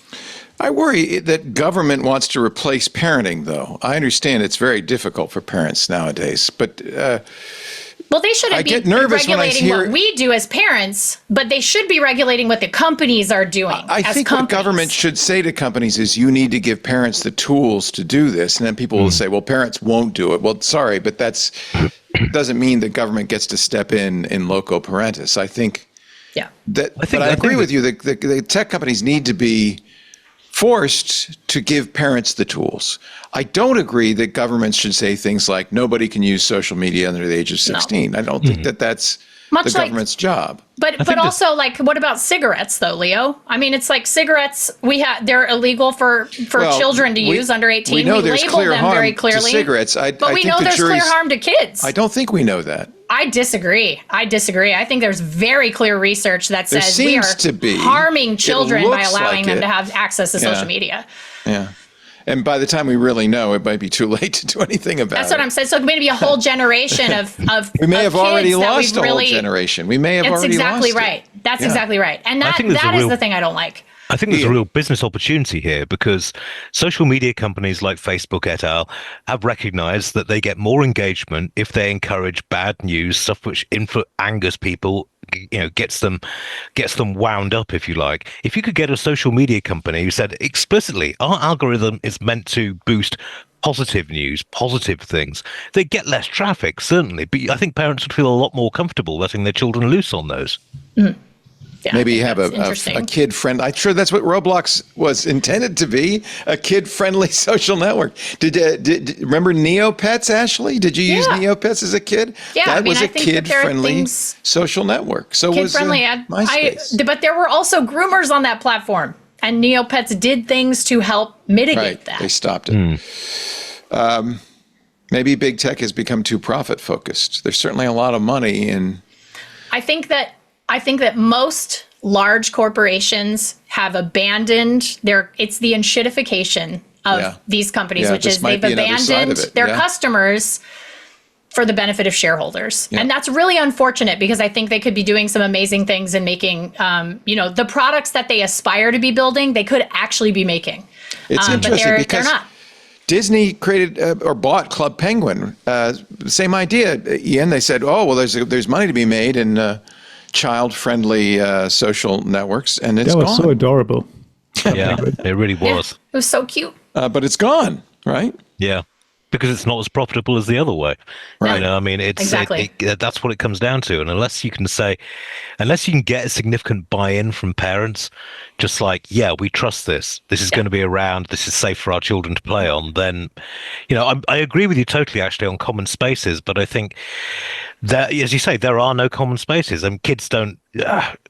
Growing up, they're so unwelcome. So maybe one thing to take back from this, away from this, is that actually some of this might be up to us. And I'm just gonna tell a real brief story. But when I moved to this neighborhood that I live in now, I live in Oakland in California, there was no trick-or-treating in our neighborhood. There was basically nobody coming by. Wow. And we had really young, Oakland has its own issues, but it was also, I think, just sort of like, there's sometimes these generational shifts and whatnot. So nobody was really going, and then people stop decorating, and then you don't come to the neighborhood because there's no decorating. It's sort of a self-fulfilling prophecy, essentially.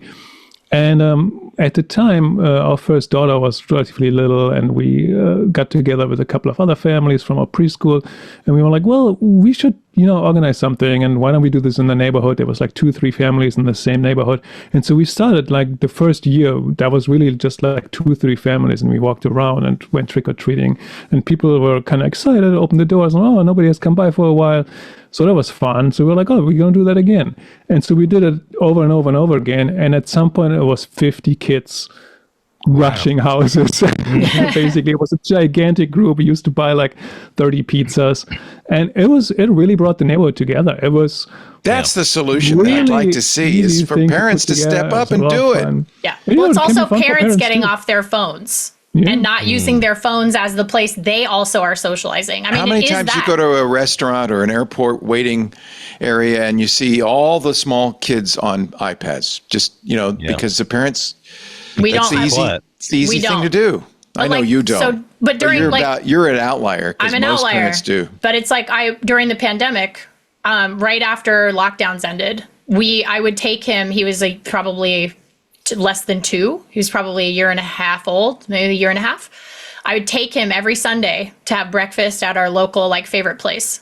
And we would sit there and I would have him just sit and he didn't have crayons or anything. He wasn't interested in any of that. And we would just sit. And I've tried really hard to really make sure when he was old enough to start knowing what he wanted, I would tell him he had to tell the waitress, or I would tell him we would talk to people at the other tables.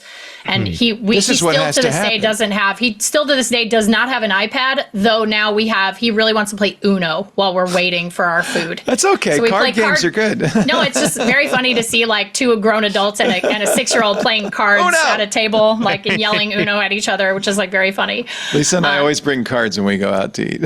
Yeah, but we literally have decks of Uno, Uno decks in each of our cars, just smart. In case for whenever we go to a restaurant. But yeah, it's just he has an iPad, he uses it for things he plays guitar and he plays songs. But you don't use it as a babysitter, and I think that's the problem. Janko, your kid's grown now? Yes, they're older. One's off to college. Yeah. I feel fortunate that my kids are 30 and 32. I didn't have to. I mean, they were raised in the internet era, but it wasn't.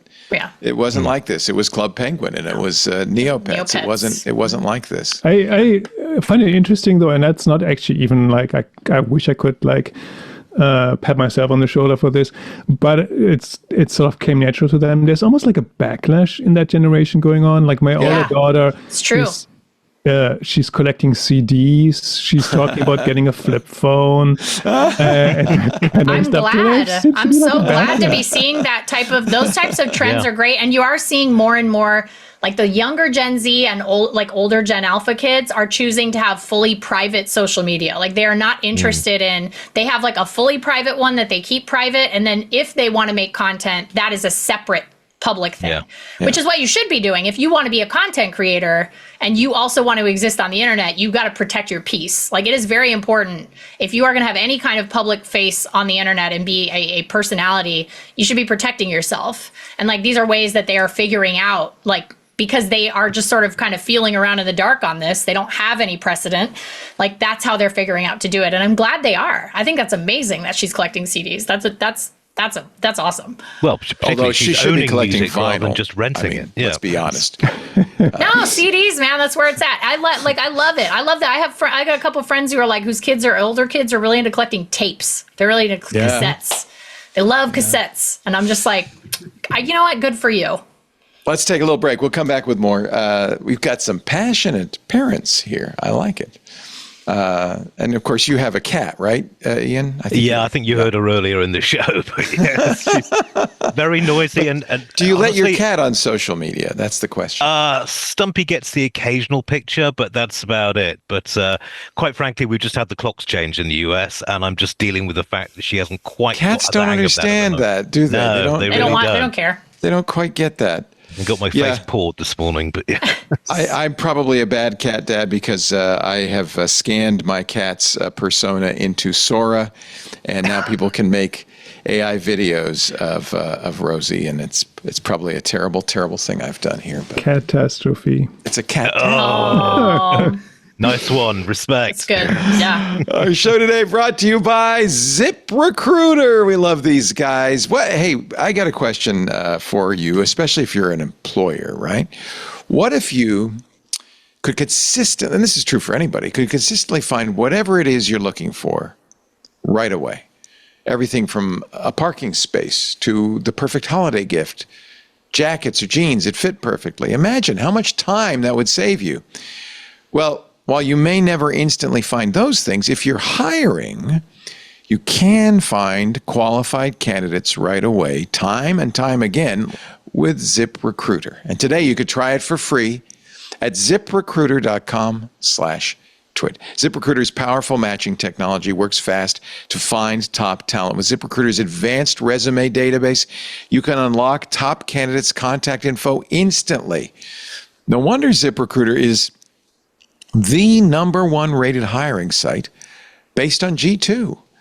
If you want to know right away how many qualified candidates are in your area, look no further than ZipRecruiter. 4 out of 5 employers who post on ZipRecruiter get a quality candidate within the first day. And right now you can try it for free at ziprecruiter.com/twit. Again, that's ziprecruiter.com/twit. ZipRecruiter, the smartest way to hire. We thank him so much for supporting This Week in Tech. All right. I think we could spend another 3 hours talking about the plight of kids today. It's genuine. It's real. I don't know what the answer is. And I think we're all struggling with this. And, it's going to be an interesting social experiment when they hit majority in 10 years and they're voters and they're the people who get jobs, and I don't know what's going to happen. It's interesting. Just to close the circle there a little bit on some of the stuff that Ashley said before. The whole thing that happened this week with Zohran Mamdani getting elected as mayor of New York. There was an article that sort of explained part of the reason for it being the lack of third spaces and youth coming out and finding those third spaces and canvassing, because he had like 100,000 canvassers knocking on millions of doors, really unprecedented. And some of that seemed to have been that people who felt isolated at home went out, met people, and actually it cuts both ways, because as many have also pointed out, the kind of lost generation, particularly of young men, were very much a part of how Trump got elected in 2024. So it cuts both ways, doesn't it?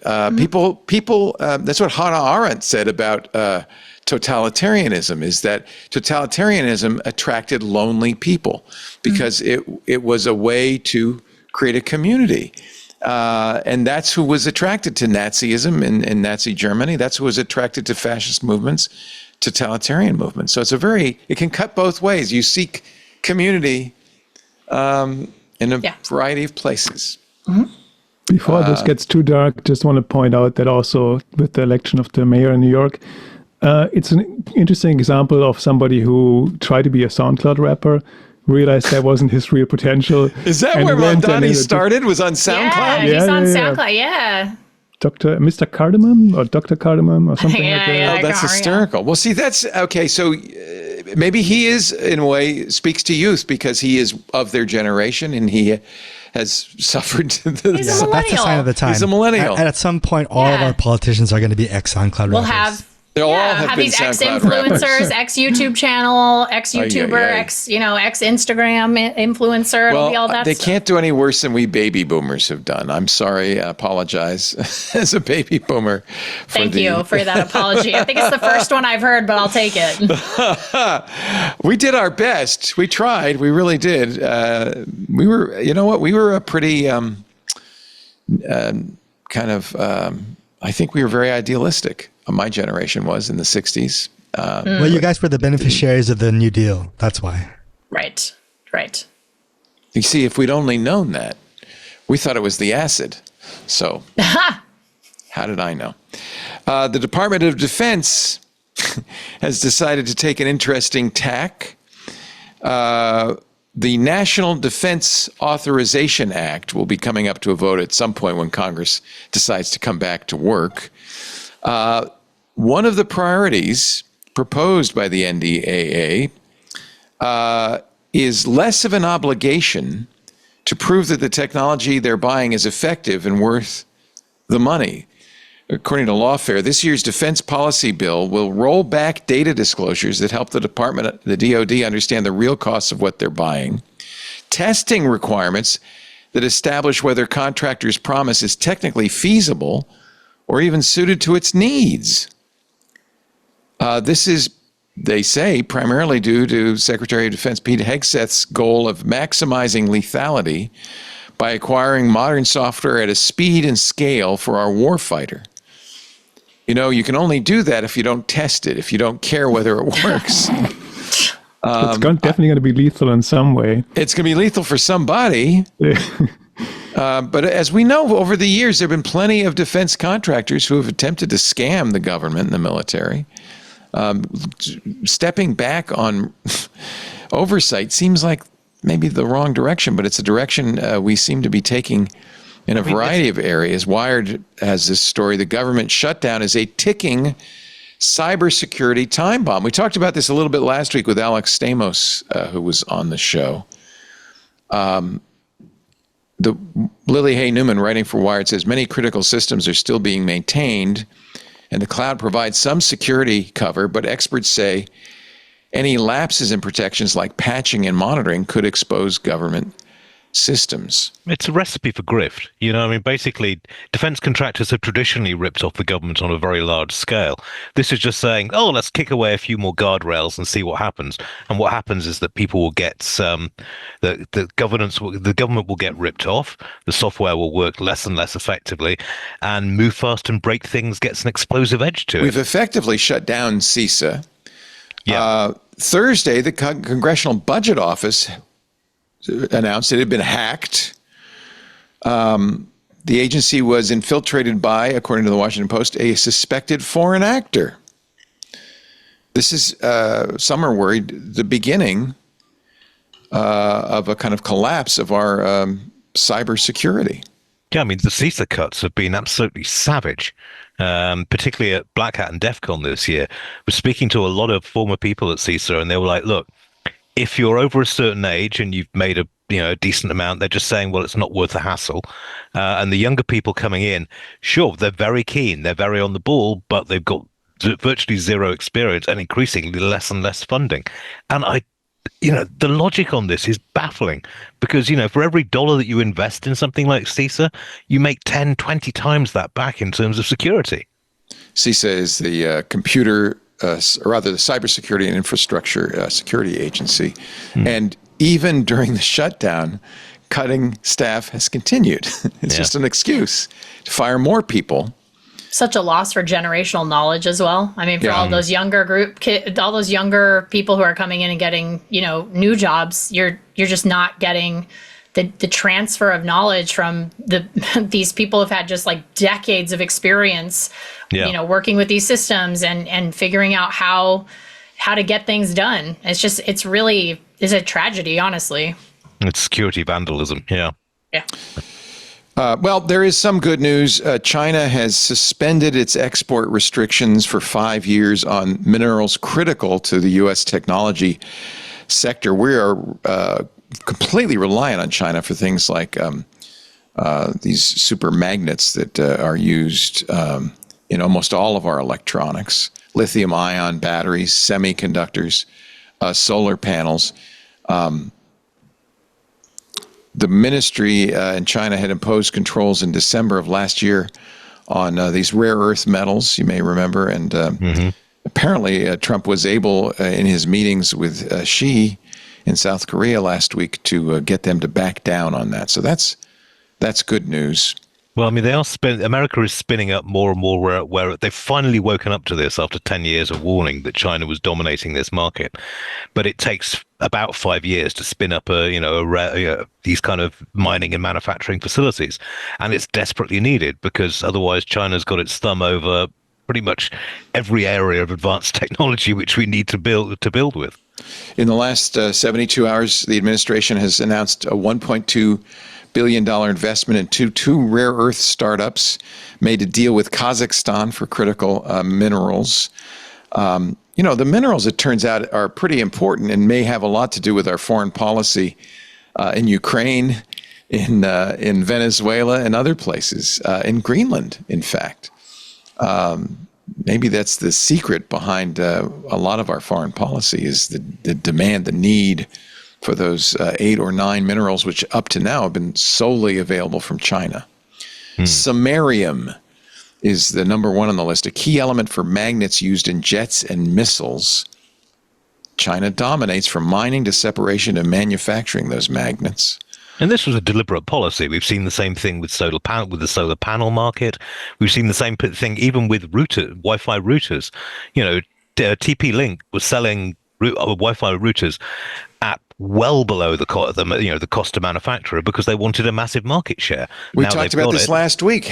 About half of all the routers in the U.S. are TP-Link. They are going to be banned because they come from China. Yeah. We're doing great. We're doing great, guys. It's going so well. That should be fun. Well, no, I mean, I interviewed Mike Rogers, the ex-head of the NSA, and he was fanatical about this. He was just like, you don't realize what we've just done. This is stupid. It's just... Yeah. I don't know. Oh, man. Yeah. Well, there's no lack of technology being used by ICE. ICE has managed to improve their technology stack to a great degree. There's 2 ICE agents taking pictures for face recognition. Newly licensed software can give access, this is from a story from NPR, to vast amounts of location-based data. ICE revived its previously frozen contract with Pegasus for spyware that can hack cell phones. And ICE, the Department of Homeland Security, has said in every case that these technologies can be used against American citizens as well as illegal immigrants. They also have new AI-driven software contracts to ramp up their social media surveillance. And apparently they're considering hiring 24/7 teams of contractors to scour places like Facebook and TikTok and to create dossiers on users. We are about to live in the 1984 surveillance government that George Orwell was warning us about.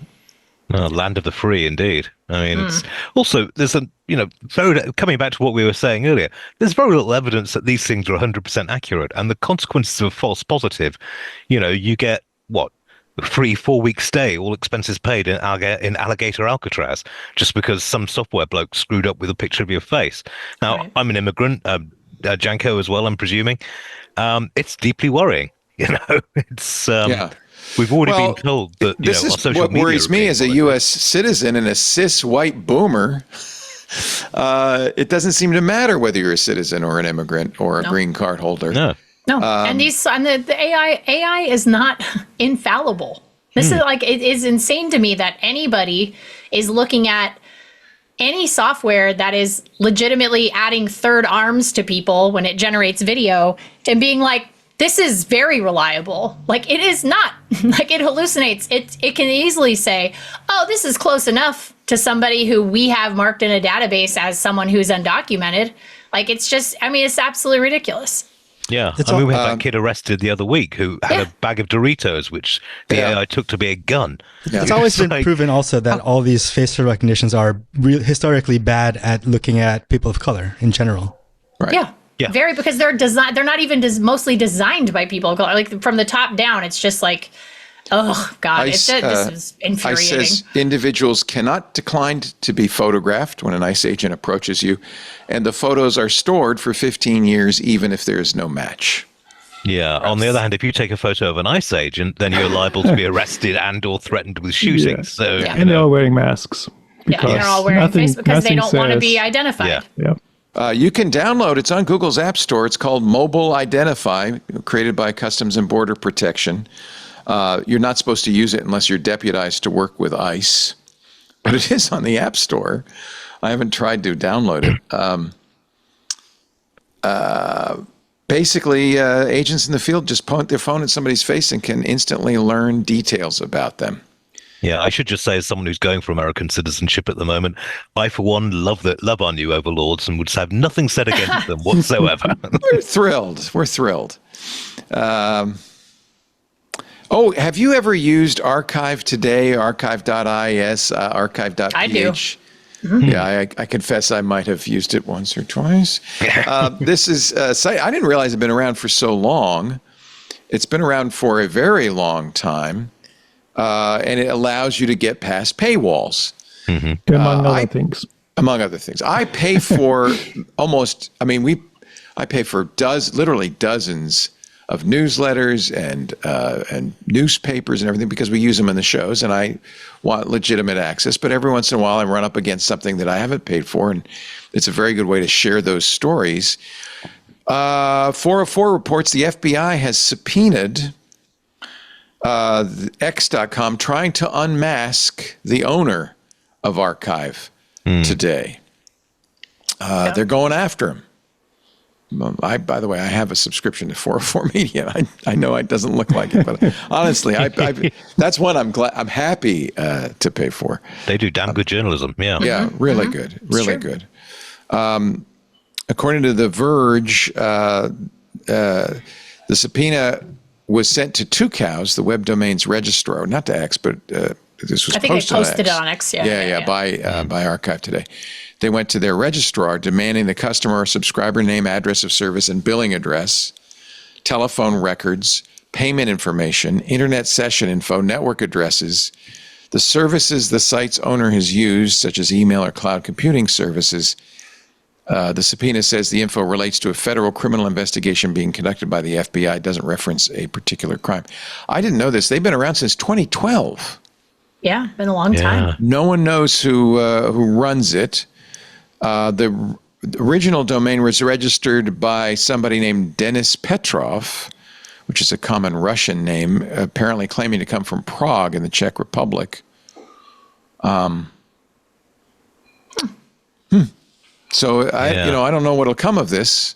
I know that they posted and said if you're using archive.is, like, to stop doing it, because that it could probably they might have be access to everybody's ever used it.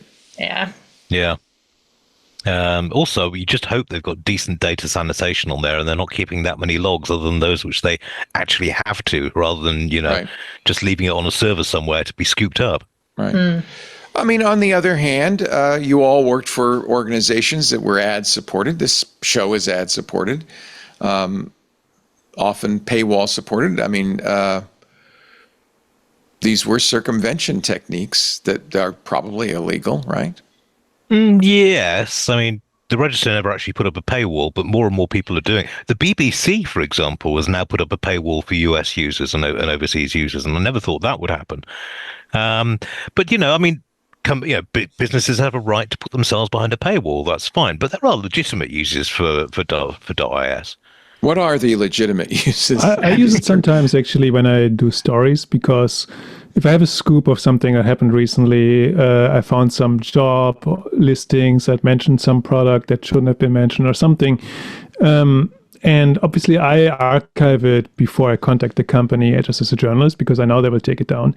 Yeah. But then also to make it available, instead of me just adding like a screenshot or something to a story, I can just link to that archive.is page, which shows the original job listing even after it has been taken down. Yeah, because it saves it, right? It saves it. Yeah. And also, I mean, in a country where we literally have government websites either going down, being deleted, or completely changed every single day, it also is a pretty valuable tool for preserving that information, I would argue. It's in the name, Leo. Yes, it's an and the archive. Internet Archive It's the as well. archive.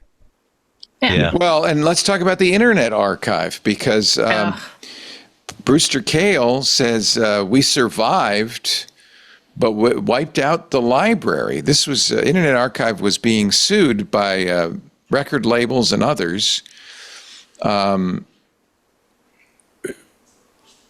It is, I think, a very important service, right, for all purposes you just described. Yeah. Mm-hmm. After years of bruising copyright battles that threatened to bankrupt the library, more than 500,000 books have been removed from their open library. Brewster Kahle, talking to Ashley Belanger at Ars Technica, says, we survived, but it wiped out the library. Yeah, I was actually at the library a couple of weeks ago for their celebration for the 1 trillionth web page archived. And it's a fantastic resource. It's run by very dedicated people who could probably earn 2 or 3 times their salary if they were out in the, in the broader tech world, just screwing people for money. But it's an incredibly valuable resource. And to have it butchered this way is terribly upsetting, because you're literally killing off information which is not available in pretty much any other format. It's like, I'm a science fiction nut. Trying to find science fiction books from the 50s or 60s. You can't buy them online because they've all been pulped, but some of them have been scanned into the Internet Archive, and it's the same for a whole variety of fiction, non-fiction, media of any kind. And this kind of wanton vandalism is going to hurt everyone. In most cases, it's not the actual creators of the content that are suing. It's the publishers. It's the music publishers. And last year, the archive lost its final appeal in the book publishers' lawsuit over the Open Library Project. The publishers were seeking damages of up to $400 million. They apparently arranged a confidential agreement on a monetary payment, and the archive was able to pay whatever they asked for. The archive settled another suit. They were digitizing 78s. These, you may remember, kids, before there were 33 1/3, before there were 45s, there were 78s. And publishers sought damages of up to $700 million on these long ago forgotten recordings that needed to be, I think, preserved. Yeah. As our heritage. Another confidential settlement reached, but the publishers were looking for $700 million in damages. This is tragic. I contribute, of course, every month to the Internet Archive, as I do to Wikipedia and other things that have made the Internet the most useful thing humanity has invented. But it's not like this was allowing piracy, for example. If you get a book out from the Internet Archive, if you don't read it for 15 minutes, it gets sent back to the, you get logged off. This is, if you want to read something and you're willing to put the time in, fine, but you don't get a copy. You can't pirate it. It's a scanned in page. It's just absolutely bonkers, and it drives me up the wall. I mean, I think what led to the beginning of the lawsuit with the book publisher in particular was that they sort of loosened some of those restrictions during the early COVID days, where they were saying it's the emergency library. You can now check out as many books or before it was limited to, they had a physical copy of the same book somewhere in a shelf in their cold storage, and one person could check out that book. And when until that person returned it, nobody else could read it.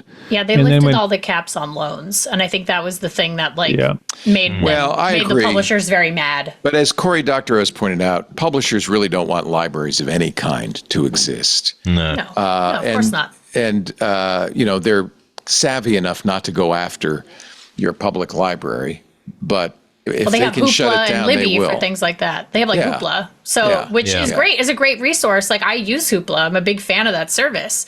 Right. But these publishers are diametrically opposed to the existence of the library as because they're not making money at the library. Like, it's just not. That's not the point. I don't know. You see, but this is, again, I wouldn't be a journalist if it wasn't for my local library, because I spent so much time down there as a kid. And look at all the books behind you that you've paid good money for. I mean, you buy books. And this is just one bookshelf. There's 3 more around the house. Yeah. It's just... Took my kid to the library yesterday. Check out. I'm like, I'm sorry, but you read too many books too fast. Like, for me to be buying you Barnes and Noble to go to Barnes and Noble every week. Like, good for you. You're ripping through Dogman like it's going out of style, and like I just can't keep up with this financially. I can't buy 100 more Captain Underpants books. It's the drill. It is literally the drill post where it's like, help me budget my. Help me budget, completely. And it's like $3,600 a month. Dogman. I had a kid just like that. I had a kid just like that. We go to the bookstore $100 later. She's got a stack this big, and then she'd say, "Okay, I finished them." A week later, I'm done. Let's go back. I'm like, no. He's like, I thought we were going to Barnes & Noble. I'm like, no, we are going to the library. You're going to rent some books. You're going to learn to use the computer to search for the books, and then you're going to go find them. And he's like, okay. The Internet Archive's Great 78 project was digitizing 400,000 old shellacked records. No one's doing that. Pressed from 1898 to the 1950s. Not only is nobody doing that, there's people like Universal who let their entire warehouses burn down of the original masters. Yeah. And they just, because they could get around to doing it, because it's just a zero priority. Yeah. Also, if I would highly recommend it, they do guided tours of the Internet Archive every Friday afternoon, and it's a beautiful building. Place. I've always wanted to go in there. Yeah, Where no, is you it? can. I mean, it's up by Clement. San Francisco, Yeah. just by Golden Gate Park. Yeah. It looks like it should be it's like it's got pillar columns in front of it. It's kind a of former church. Greco-Roman. It's, I love that. it is actually a former church. And, they've got the server racks set up in the aisles. They've got pews where they've got some they've got a lot of great technology for scanning and dealing with older media, which is fascinating for a geek like myself. But it's also, they've got like little 3-foot high statues of everyone who's worked there for a certain amount of time, sort of going along the walls, which is a bit freaky when you first see it. It's like the Game of Rather Thrones nice. Hall of And Fame. in like 600 years, it'll be like, say, people will go as tourists. They'll go there, and then there'll be all the little statues of all the people who worked there. It'll They'll just say it'll be people like in the going, 21st century were so short. they're so small. You see how small they were.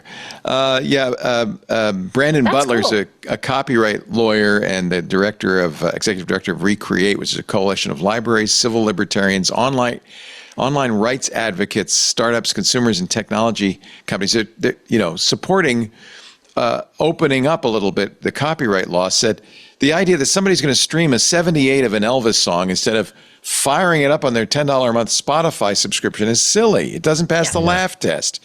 But given the scale of the project, multiply that by statutory damages, that's where you get $700 million. That makes it an extremely dangerous project all of a sudden. We've got to fix this. That's so unfortunate. It's sad. Well, Brewster free and Kale's fair doing- internet is very hard. It's becoming less and less common, and I donate to the EFF every month, and that's like too. a big, it's Me a really too. important organization for me. Like I'm like just like please just keep fighting. Like I'm not a policy wonk. I don't know what the answers are in terms of like navigating the system to be able to like continue to have these types of things, but like. I just like all I can do is just give money to people who are much smarter than I agree. am and hope that they can figure it out. Me too.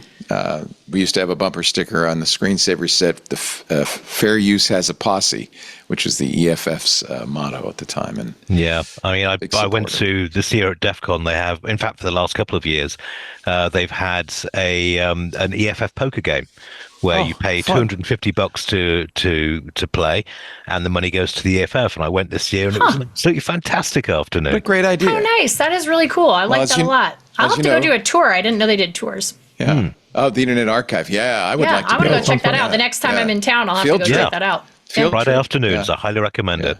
That's great.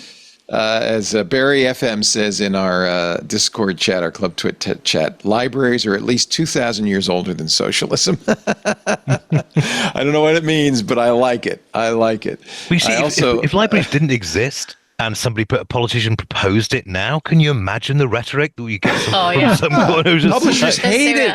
This is. Yeah. You this mean is, you don't have to buy a book to read it? Oh, no, that's not okay. This is Yeah, literary communism. All right, another break. We'll be right back. You're watching a very fun episode of This Week in Tech with Ian Thompson. Are you looking for work or you like being a freelancer? I'm kind of with Ashley on this. If the right job came up, I am happy being a freelancer. The only caveat to that is health insurance in Isn't America, it? which is Ugh. just Isn't it? A nightmare. absolutely Sorry. insane. Yeah. You know? Are we not the only developed nation that doesn't have some sort of national health? It's just Pretty much, yeah. I mean, You should not run be able different to ways. do medical bankruptcies. Should not be a thing. No, I mean, okay, the Swiss, for example, have a private system run by private insurance companies, but how much money they can earn is severely capped. Yeah, maybe that's the solution. So that you can actually get decent healthcare at a decent price. But yeah, it's coming out of an employment situation and getting my own healthcare was an unpleasant shock, shall we say? Ugh, yeah. Yeah. My husband got laid off in June, and Uh-oh. that Cobra bill was Uh-oh. Oh yeah. upsetting. Uh-oh.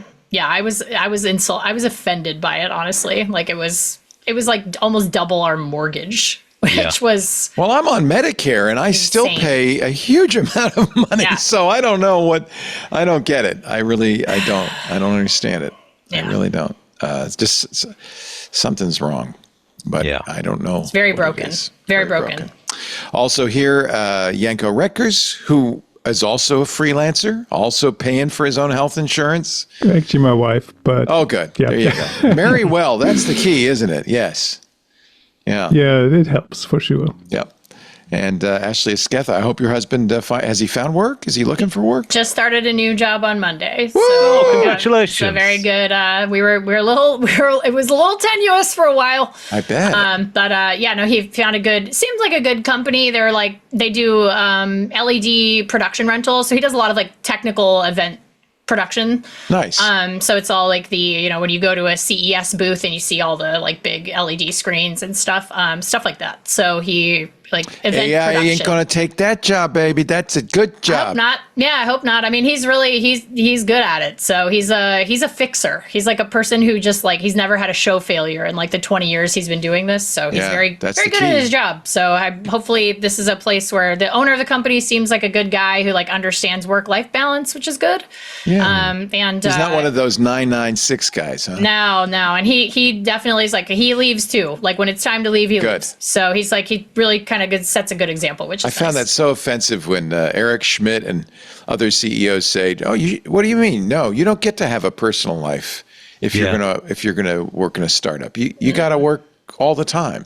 Yeah, unfortunately, like people have other commitments, like their families. Yes. I think their friends. If we're gonna survive as a country, we have to support families. Yeah. And also just like even if you're by yourself, you should be able to have hobbies and find joy and do stuff like that. What is the point of working for all that money if you're working at a startup that's like doing really well? Like if that's gonna make $1 billion or whatever. What's the point of all that if you have no time to actually enjoy it? Well, let's be fair. The people who make all the money are not the people working 996. They're enjoying it. They're enjoying all that money. Yeah, they're doing fine.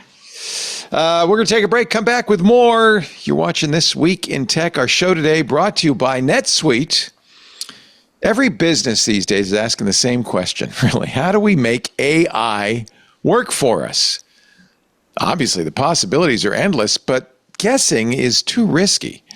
Of course, on the other hand, sitting on the sidelines isn't really an option either. One thing's almost certain. Your competitors are already making their move. No more waiting. With NetSuite by Oracle, you can put AI to work today. NetSuite is the #1 AI cloud ERP, trusted by over 43,000 businesses. It's a unified suite that brings your financials, inventory, commerce, HR, and CRM into a single source of truth. That connected data is what makes your AI smarter. So it doesn't just guess, it knows. It's got the data. Intelligently automates routine tasks. It delivers actionable insights. It can help you cut costs and make fast AI-powered decisions with confidence. And this isn't another bolted-on tool. It's AI built into the system that runs your business. NetSuite helps you stay ahead of the pack. Right now, get NetSuite's free business guide, Demystifying AI, at netsuite.com/twit. The guide is free to you at netsuite.com/twit. netsuite.com/twit. NETSUITE, netsuite.com/twit. Thank you, NetSuite, for supporting This Week in Tech. We appreciate it. There was, speaking of AI, kind of a back and forth. OpenAI, at one point, I think Sam Altman said, the government, Sam Altman has now made commitments to, I think, $1.7 trillion in spending.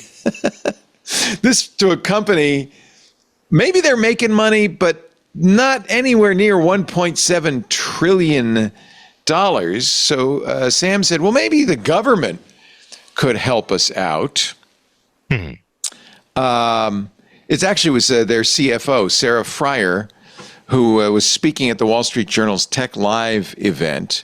Fryer said, OpenAI is looking to create an ecosystem of banks, private equity, and this was the two words that scared people, federal backstop or guarantee that could help the company finance its investments in cutting-edge chips.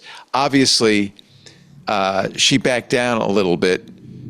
She posted the next day on LinkedIn saying, well, I used the word backstop. That wasn't quite right.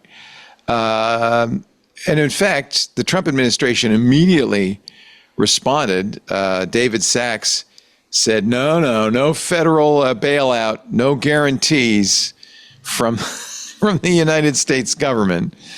And we got a number actually a couple of days ago too, right, about how much money OpenAI makes or doesn't make, which was somehow like tucked away in Microsoft's earnings. Oh, that's right. Apparently lost $11.5 billion in a quarter.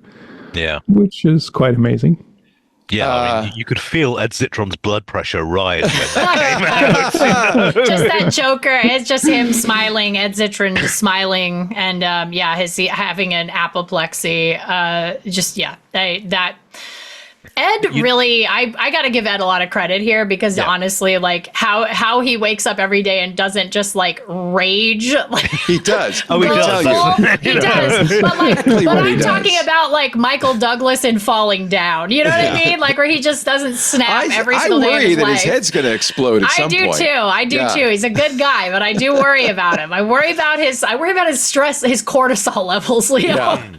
Sam Altman said OpenAI is on track to generate more than $20 billion in revenue this year, but revenue is not profit.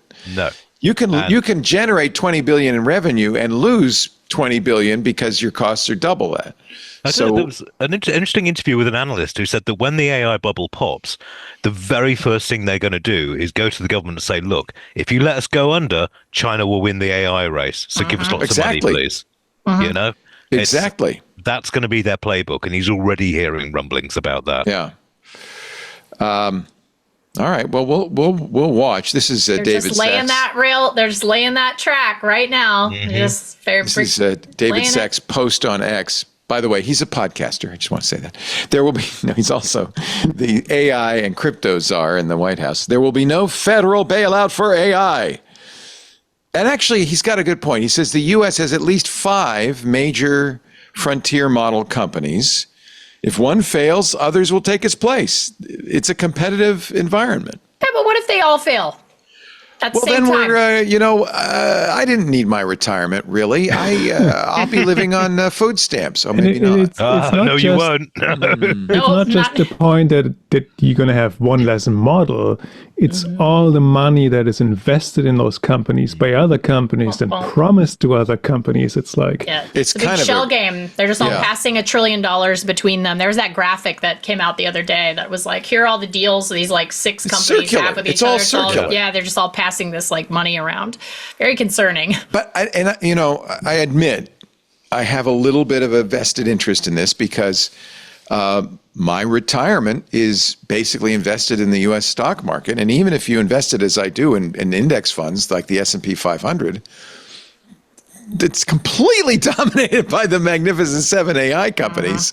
And when they do well, I do well. When they don't, I don't. I had a terrible week last week. And it completely I don't want to see an AI collapse. And so admitting that I have definitely a vested interest in the success of AI, I have to point out, AI is not completely made up. There is some genuine value generated by it.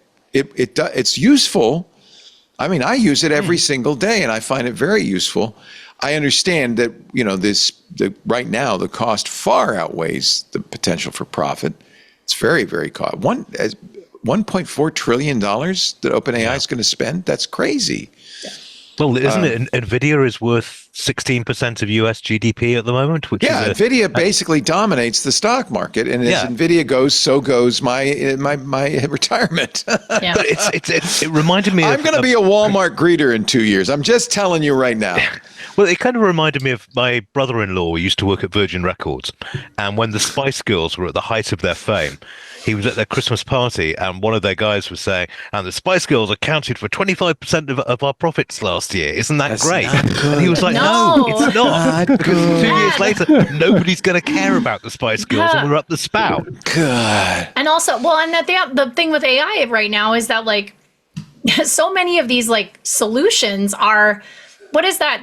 Somebody had made a thing and they were like, AI, the way it should be is it does the things I don't want to do so that I can go be creative, not the other way around, right? Like it shouldn't be creative for me so that I can go fold more laundry. That's like the last, or like, do more things that I hate. I think there is that's a good point. And unfortunately, these AI companies, and OpenAI is the worst offender of this, have focused on kind of the consumer market and Chat GPT and things that consumers like to chat with AI. 7 more families are suing OpenAI now over their kids, over suicide and self-harm and psychotic breaks. I mean, it's not good. It's problematic. I think that consumer use of AI is the thing that we least value. You know, the chat bots, the generated, Sora generated. But it's the thing that takes up the most data. It's what everybody thinks about. But I'm using AI for coding. Companies are using AI very successfully. There is a real value to it. So it's in a weird situation where the thing that gets most attention is probably the least useful. Right. I mean, I think this is where so for me, in a perfect world, this is the argument for UBI, where it's basically if AI is going to permeate everything we do, then everybody that But who's going to pay for universal basic income? Where does that come from? These companies... We can't even pay food stamps. Oh, I understand. NVIDIA, it has a market cap of over $4 trillion, and you're saying we can't find the money for this? Of course we can. We can find the money to feed people. We can find the money to house people in this country. We could do those things. We choose not to do those things. Right. Mm-hmm. It's an active choice. We choose not to do it. We are a wealthy nation. We are a very wealthy nation. And there are people who are not paying. When we think about, people talk about when we were so good, or when things were so great, we were American infrastructure had a boom period when we were taxing the wealthiest people in our country at 90%. On the very highest earnings. On the highest earnings. But yet, as we were discussing at the start of the show, we've now got Elon Musk giving himself a potential $1 trillion pay rise. And he's not going to be paying anything close, maybe 1 or 2% on that. 1 to 2% of that. And the thing is we could have these things. We could have these things. And we choose not to implement tax law. We choose not to enforce tax law in order to have these things. We could have them. We could pay people, every single person in this country. There are countries that pay their citizens based on natural resources that are sold in their country. Yeah. Norway does this. Why not pay Americans for their data? Why not pay every American for their data? Well, and as you point out, or somebody pointed out, money is kind of made up. The Federal Reserve pumped $22 billion into the economy last week because the banking system was showing signs of stress. And where did that money come from? They just print it. They made it. Yeah. They printed some. We gave $40 billion to Argentina, for goodness sake. Yeah. Meanwhile, we could do it. People are starving in American streets. It's insane. On Halloween, choose not to.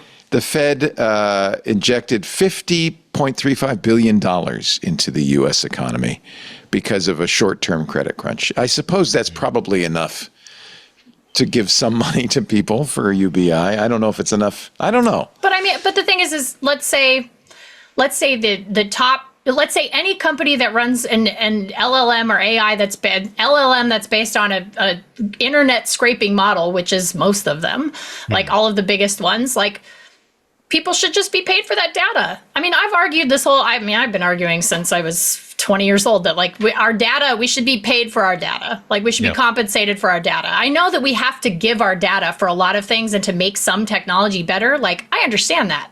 But also don't just give away your data. We have so much power as consumers. We could all effectively be no, I don't think we're going to do that anymore. I think you need to pay us for that. Well, somebody's making a lot of money. Somebody's making a lot of money from all this data. Of course. Yeah. Of course. Well, they're not having to pay. That's the other problem. It's they're not having to pay for that data. They want it to be free forever. Yeah, it's a fascinating reverse ferret by the technology industry and the publishing industry. What's a reverse ferret? Fast turnaround. It looks like something you don't want to Google, but you don't want to put it in your pants. I can tell you that right now. Actually, no. Trousering ferrets is a Yorkshire tradition.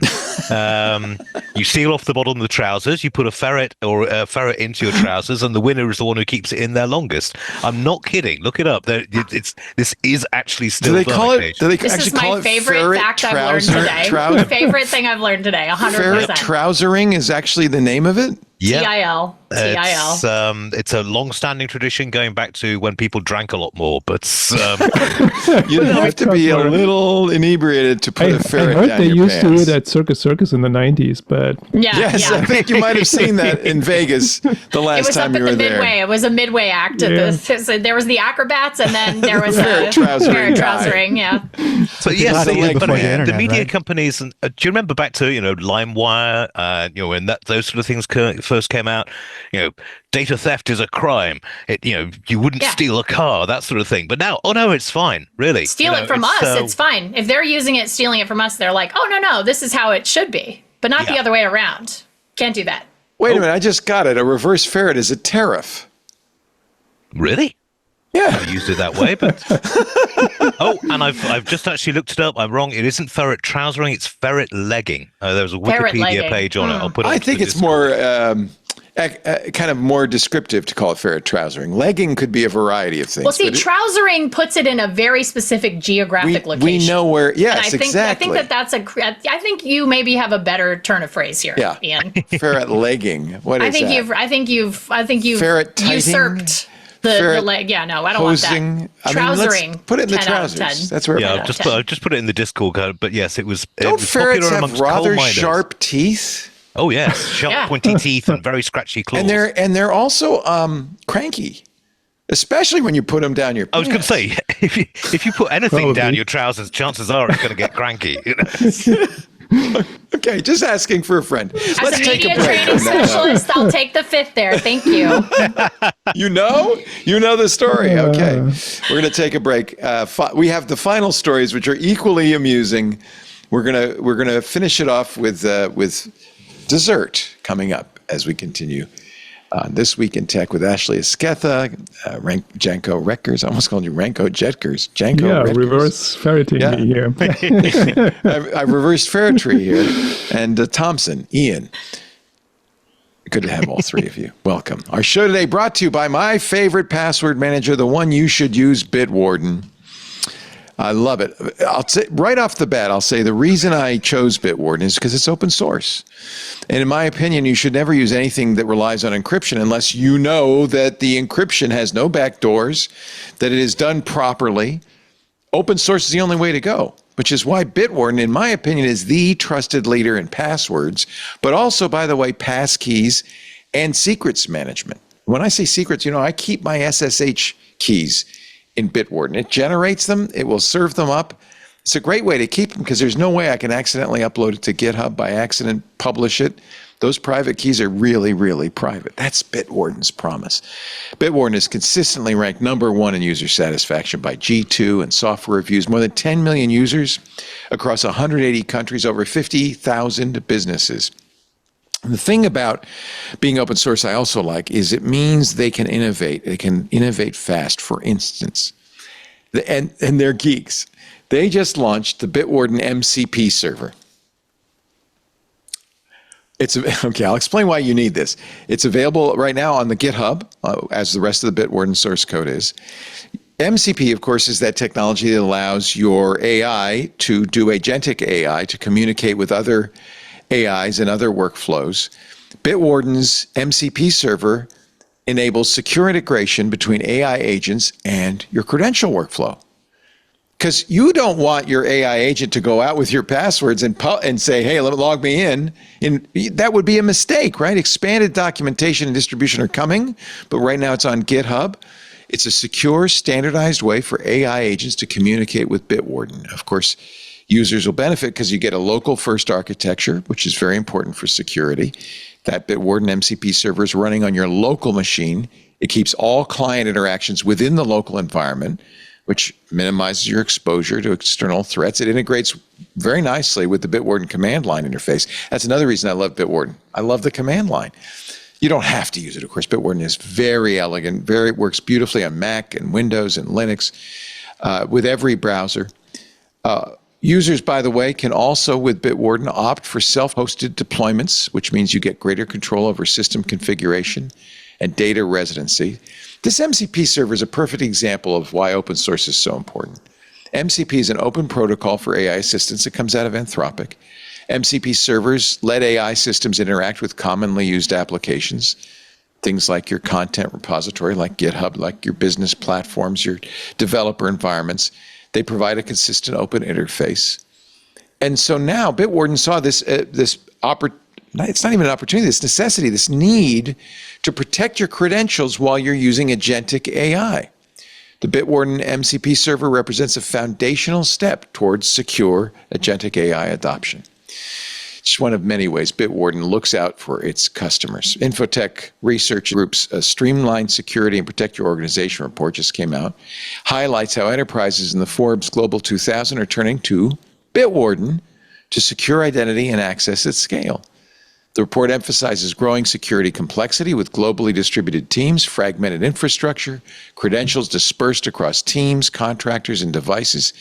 I mean, it really is a risky world we're living in. Enterprises, though, can address credential management gaps and strengthen their security posture by investing in scalable enterprise-grade credential solutions like the one I use and recommend, Bitwarden.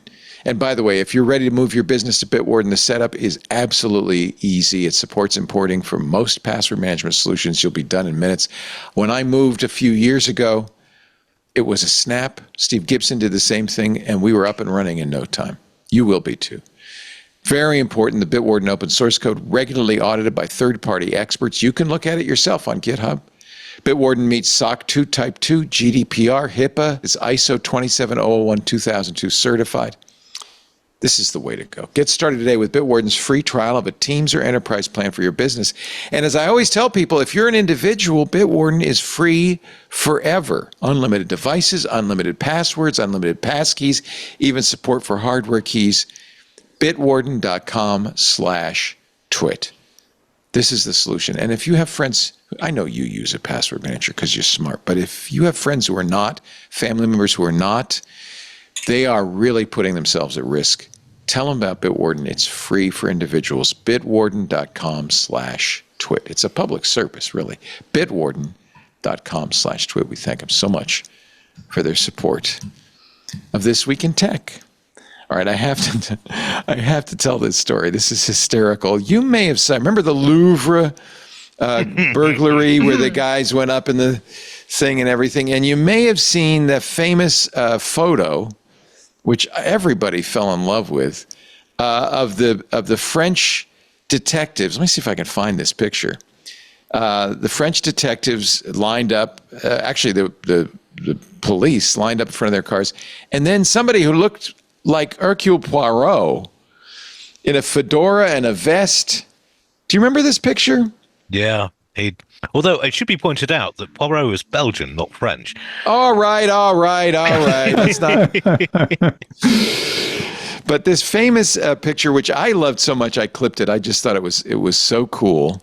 I considered dressing up as him for Halloween. I couldn't pull it off, but he became a internet legend as the Fedora Man, right?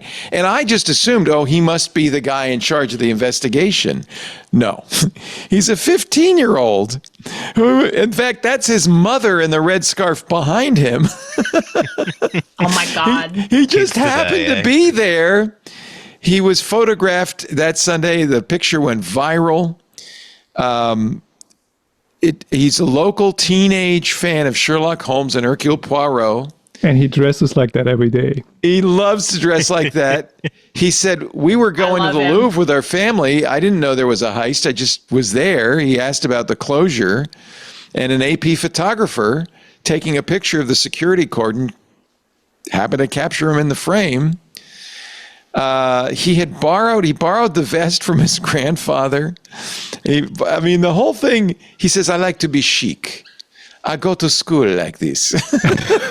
My goodness, he must get bullied senseless. He's French. It's so okay. French. Yeah, I was going to say, he is so French. He's not being a bully. I think they need to put that picture in the Louvre. I agree. Did you also heard about the Louvre password? Yes. Oh, I did. Oh my God. Tell us what it was. Louvre. But you had to capitalize the L.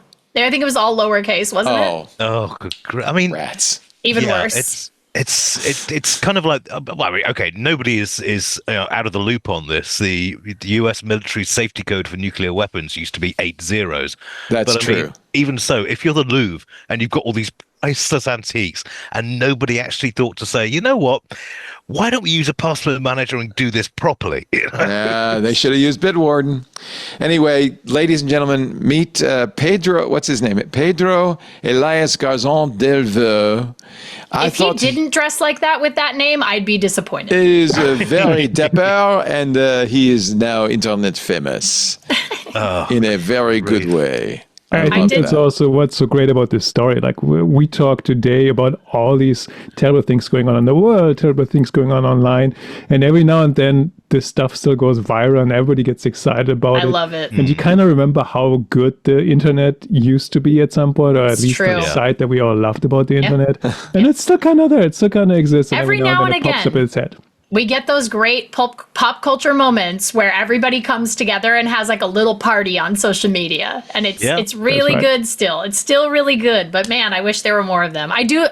My favorite post on Blue Sky about the Louvre password was someone reposted it and said, I owe so many video game designers an apology, and I thought that was the perfect post to describe that password. Yeah. It was a password for the camera system, not the security system, just to be fair. I mean, it wasn't like they wrote up in the cherry picker but the camera and typed system in Louvre. still. I know. It wasn't a good password. We know that. You have you have some of the most priceless works of art on the earth. I agree. And that's crazy. By the way, a couple Pedro, of months ago, soon you will not be able to get on social media in Denmark. So. well, a couple of months ago, a couple of French museums got ransomware completely, and one of them got broken into and had gold nuggets stolen out of their natural history from the Natural History Museum. Oh my God. I think the French really need to work on this security thing. That's what happened to me the last time I did Ferret Trousering. I'm going to get in so much trouble with Yorkshire over this. I thought, Ashley, you might have something to say about the fact that Grand Theft Auto 6 has now been delayed again. Boy. It's going to be a year next year. From now. Yeah, a year from now. Just you know what? I'm glad that they did it after the elections. I will give them that. Thank you for not giving people a reason to stay home. You think we'll need something? Well, just not after giving November? people a reason to stay home. Like Good. it's like because now like no one will be able to have an excuse of like, I'm playing GTA 6. If you stay home to play Grand Theft Auto 6, maybe you shouldn't be voting. Listen. Just a thought. I don't disagree with you, but also like. We gotta get people at polls. This is they delayed it. So big time. Is it going to be Duke Nukem Forever? Is it ever going to come out? No. This is a real game. It's down. God, it was down like 7% in extended trading hours. I think EA for the delay. Shareholders did not take the news well. Yeah. That was not. Yeah, Take-Two is the company. Take-Two. But isn't it EA that distributes? Maybe I'm wrong. I thought EA distributed it. No, anyway. 2K distributes that. 2K does. Yeah, 2K. Not Any news on Half-Life 3? We have been waiting. I was laughing. I saw something say there was a rumor about Half-Life 3, and then somebody else had said, like, my brother in games, it's been 20 years. We're about to mark the 20-year anniversary of rumors of Half-Life 3. Yes. Oh, my God. Like, that aged me real hard. But my also God. Very true. But yeah, so GTA 6... it was supposed to launch this year. It got delayed, I believe, until April of next year, maybe May of next year, and then now it's being pushed. Of course, it has absolutely nothing to do with the fact that they just fired a whole bunch of people for trying to unionize, which they claim was not the case. They say actually it was because they were leaking company secrets. But conveniently, all of those people, or most of them, were attempting to unionize. So a lot of stuff, a lot of gray area happening in there. But I think it's hard because, so listen, every video game shipped is a miracle, and a game this big, to ship a game like that is to take the extra time feels like it's worth it for them to not have, if they have any game breaking bugs, if they have any, major issues at launch. I mean, that is not. Yeah. Remember what happened to Cyberpunk 2077? Right. That's not, they can't do that. They cannot do that. Like, it's not a thing they're going to be able to do. Yes, they will be able to patch the game. Yes, they will. It's going to be an ongoing, I'm sure, like live service game, very similar to GTA Online. But yeah, I think this is just such a big game. Like, it's sort of like crossed over into this like mythical territory in like the games community where people, I think the expectations might be getting into the unrealistic at this point. But I genuinely don't know how it's going to turn out. Maybe they're putting the electronic voting into Grand Theft Auto. Yeah, Maybe that's well, it's not. It's the second. I believe it's the second biggest. Minecraft is the biggest game franchise. It is by far and easily. away. But Minecraft isn't a franchise. Minecraft is one game. Well, I mean, Minecraft is a platform. it's a platform. Does one game a franchise So make? GTA But they is have like Minecraft Dungeons. They have. Yeah, but that's still so all it is on a persistent. Minecraft. Yeah, it is a persistent game. But I mean, who's to say that GTA 6 is not going to try to create something of a Fortnite-esque, like a metaverse-y type contained sort of thing where it's like, oh, this is going to be now a persistent, living thing that we're going to update. So I only you say don't that to think say a that delay- like, it's like actually it's what keeps 2K and Take-Two games afloat. Like GTA keeps that whole company. This is their tent pole. This is their tent pole franchise. Like this is the thing, and it's like they are. I think GTA 6 it makes me worried because I feel like it is a little bit like too big to fail at this point. Listen, I am always glad if you're going to spend extra time polishing your game and maybe giving your developers less crunch. Like those things sound great. But of course, like investors never want to hear that you're delaying a game and customers never want to hear that you're delaying a game. How about Pluribus? Let's talk about that. We said we were going to talk about it at the beginning of the show. This is the new Apple TV show that debuted last night. It's so good. Everyone should watch it. It's really good. They only have 2 episodes. You can only watch 2. I hate that. Yeah. I like to binge. It's you know what though? I like that they're doing that because we have been missing for a long time in the binge model the opportunity to have water cooler talks about each episode. And Apple's smart. They even have a podcast associated with it that they promote. Yeah. Severance is a great example of why you should let people especially when you're creating a show that's a little bit of a mystery box. Mm-hmm. Yeah, Apple's been you gotta let people talk about it. Vince Gilligan, the creator, guy who created Breaking Bad and Better Call Saul, has been very careful about what they've revealed. The trailers reveal nothing, except that we know Rhea Seehorn, who was, of course, one of the standouts of Better Call Saul, is the star of this show. We know it's something about, because the tagline is something like the unhappiest person in the world. But it really didn't tell you what the show was about until you watched it. We need more of that, and also I agree with actually the episodic side of things. I mean, good example is Great British Bake Off, because they won't put that on Netflix until a week after it's screened on TV. So for a week, you've got people just talking online about, did you see so-and-so? Wasn't that an amazing cake? And what a disaster. But, it's... Yeah. Yeah. And it gives people that opportunity to have that communal conversation about it. I mean, Severance is a great example of them doing that. They gave people the opportunity. But if you look at something like, for example, Stranger Things, the first, half of the last season or whatever that came out, or Squid Games is another really good example. Talk about a show that really captured the zeitgeist, like when it came out during I believe the pandemic, and then everybody watched that first season. It was incredible. Everyone was kind of talking about it. And then they dropped the entire, first half of the second season in a chunk, and then the other half, and people were done talking about it after a week because everyone had binge watched it, talked about everything, and it was done and dusted, and everybody had moved on. Yeah. But that was maybe because the season wasn't as good. I mean, the first season was binge watchable. I agree. So, but even not letting people talk about it over week to week, I think really hurt the show, especially the first half of the second season, which I thought was quite good. But then I thought the second half was really uneven. But I think they really missed the mark on, and I think this is sort of Netflix's kind of cross to bear here, is they really love the binge model. And I think it does hurt them in the sense of having those extended conversations drawn out over time that people are really excited about collectively watching an episode together. I think the counterpoint to that is that the binge model helps shows that maybe wouldn't get as much exposure, like especially foreign shows. Like actually even something like Squid Game that the first season became so popular, if they had just like released one episode at a time, like it really takes some momentum. It takes some time. So people getting excited and really into it and talking about it was required for it to get such a global success. And I don't know if that would have happened if they had started with like a week per episode model. It's I think also you're a right. creative completely decision. left field. Yeah, Isn't I think it a you're right creative- that people should. I think you're right that the studios really need to look at everything as a case by case, because a show like Squid Game has a very clear premise right up front. And so it's not a mystery that's unfolding. It's not something that like requires that like week to week discussion. Like a Lost, for example, is a very similar like type of show that would require a week to week, like give people the breathing room to talk about it.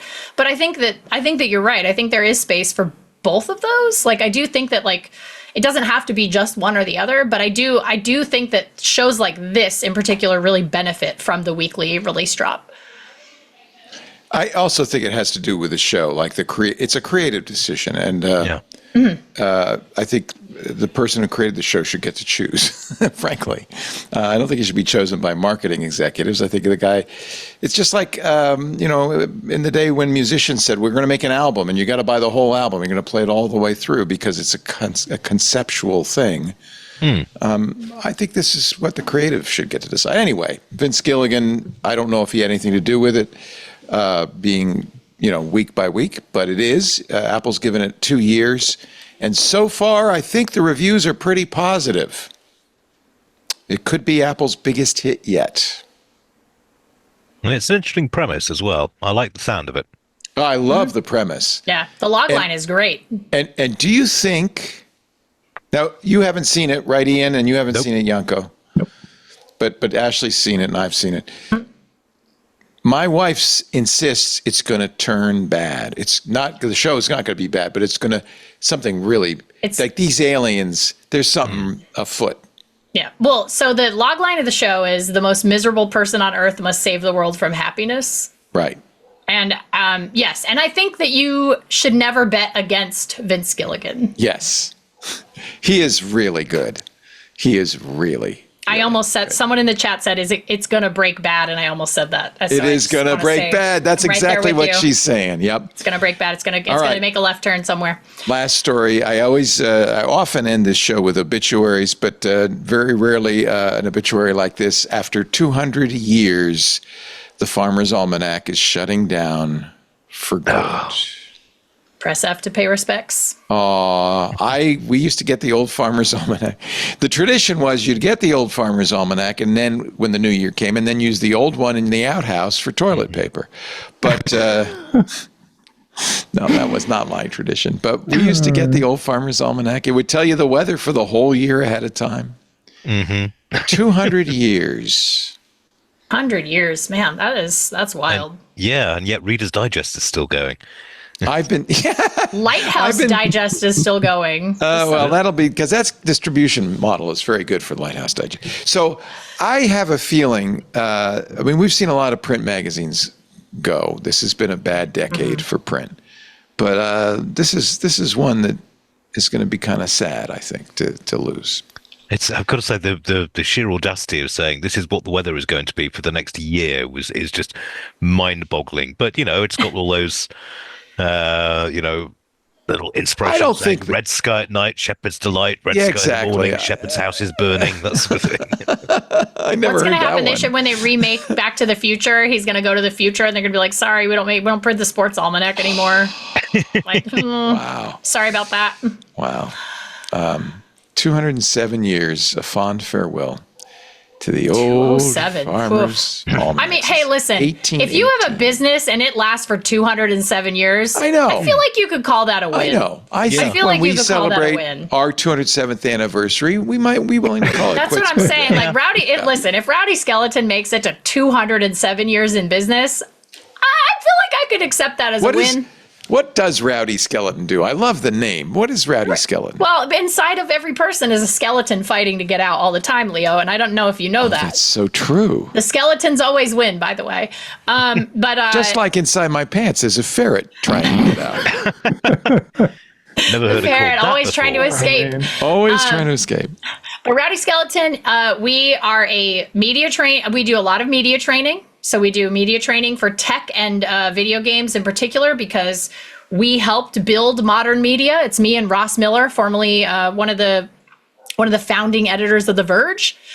We do things like we have created major workshops for Fortune 50 companies. We've done smaller stuff on Zoom. We do remote work. We do all kinds of media training, production. We also do, like, we're doing some sponsored content for some familiar faces that you might start seeing soon that are redacted that I'm not allowed to talk about. But Rowdy Skeleton, that's what we do. And I'm really proud of it. I'm really proud of the work that we do. And I really love that our biggest goal is to, a lot of people who start working in tech and games, like, they don't get into it to be on camera.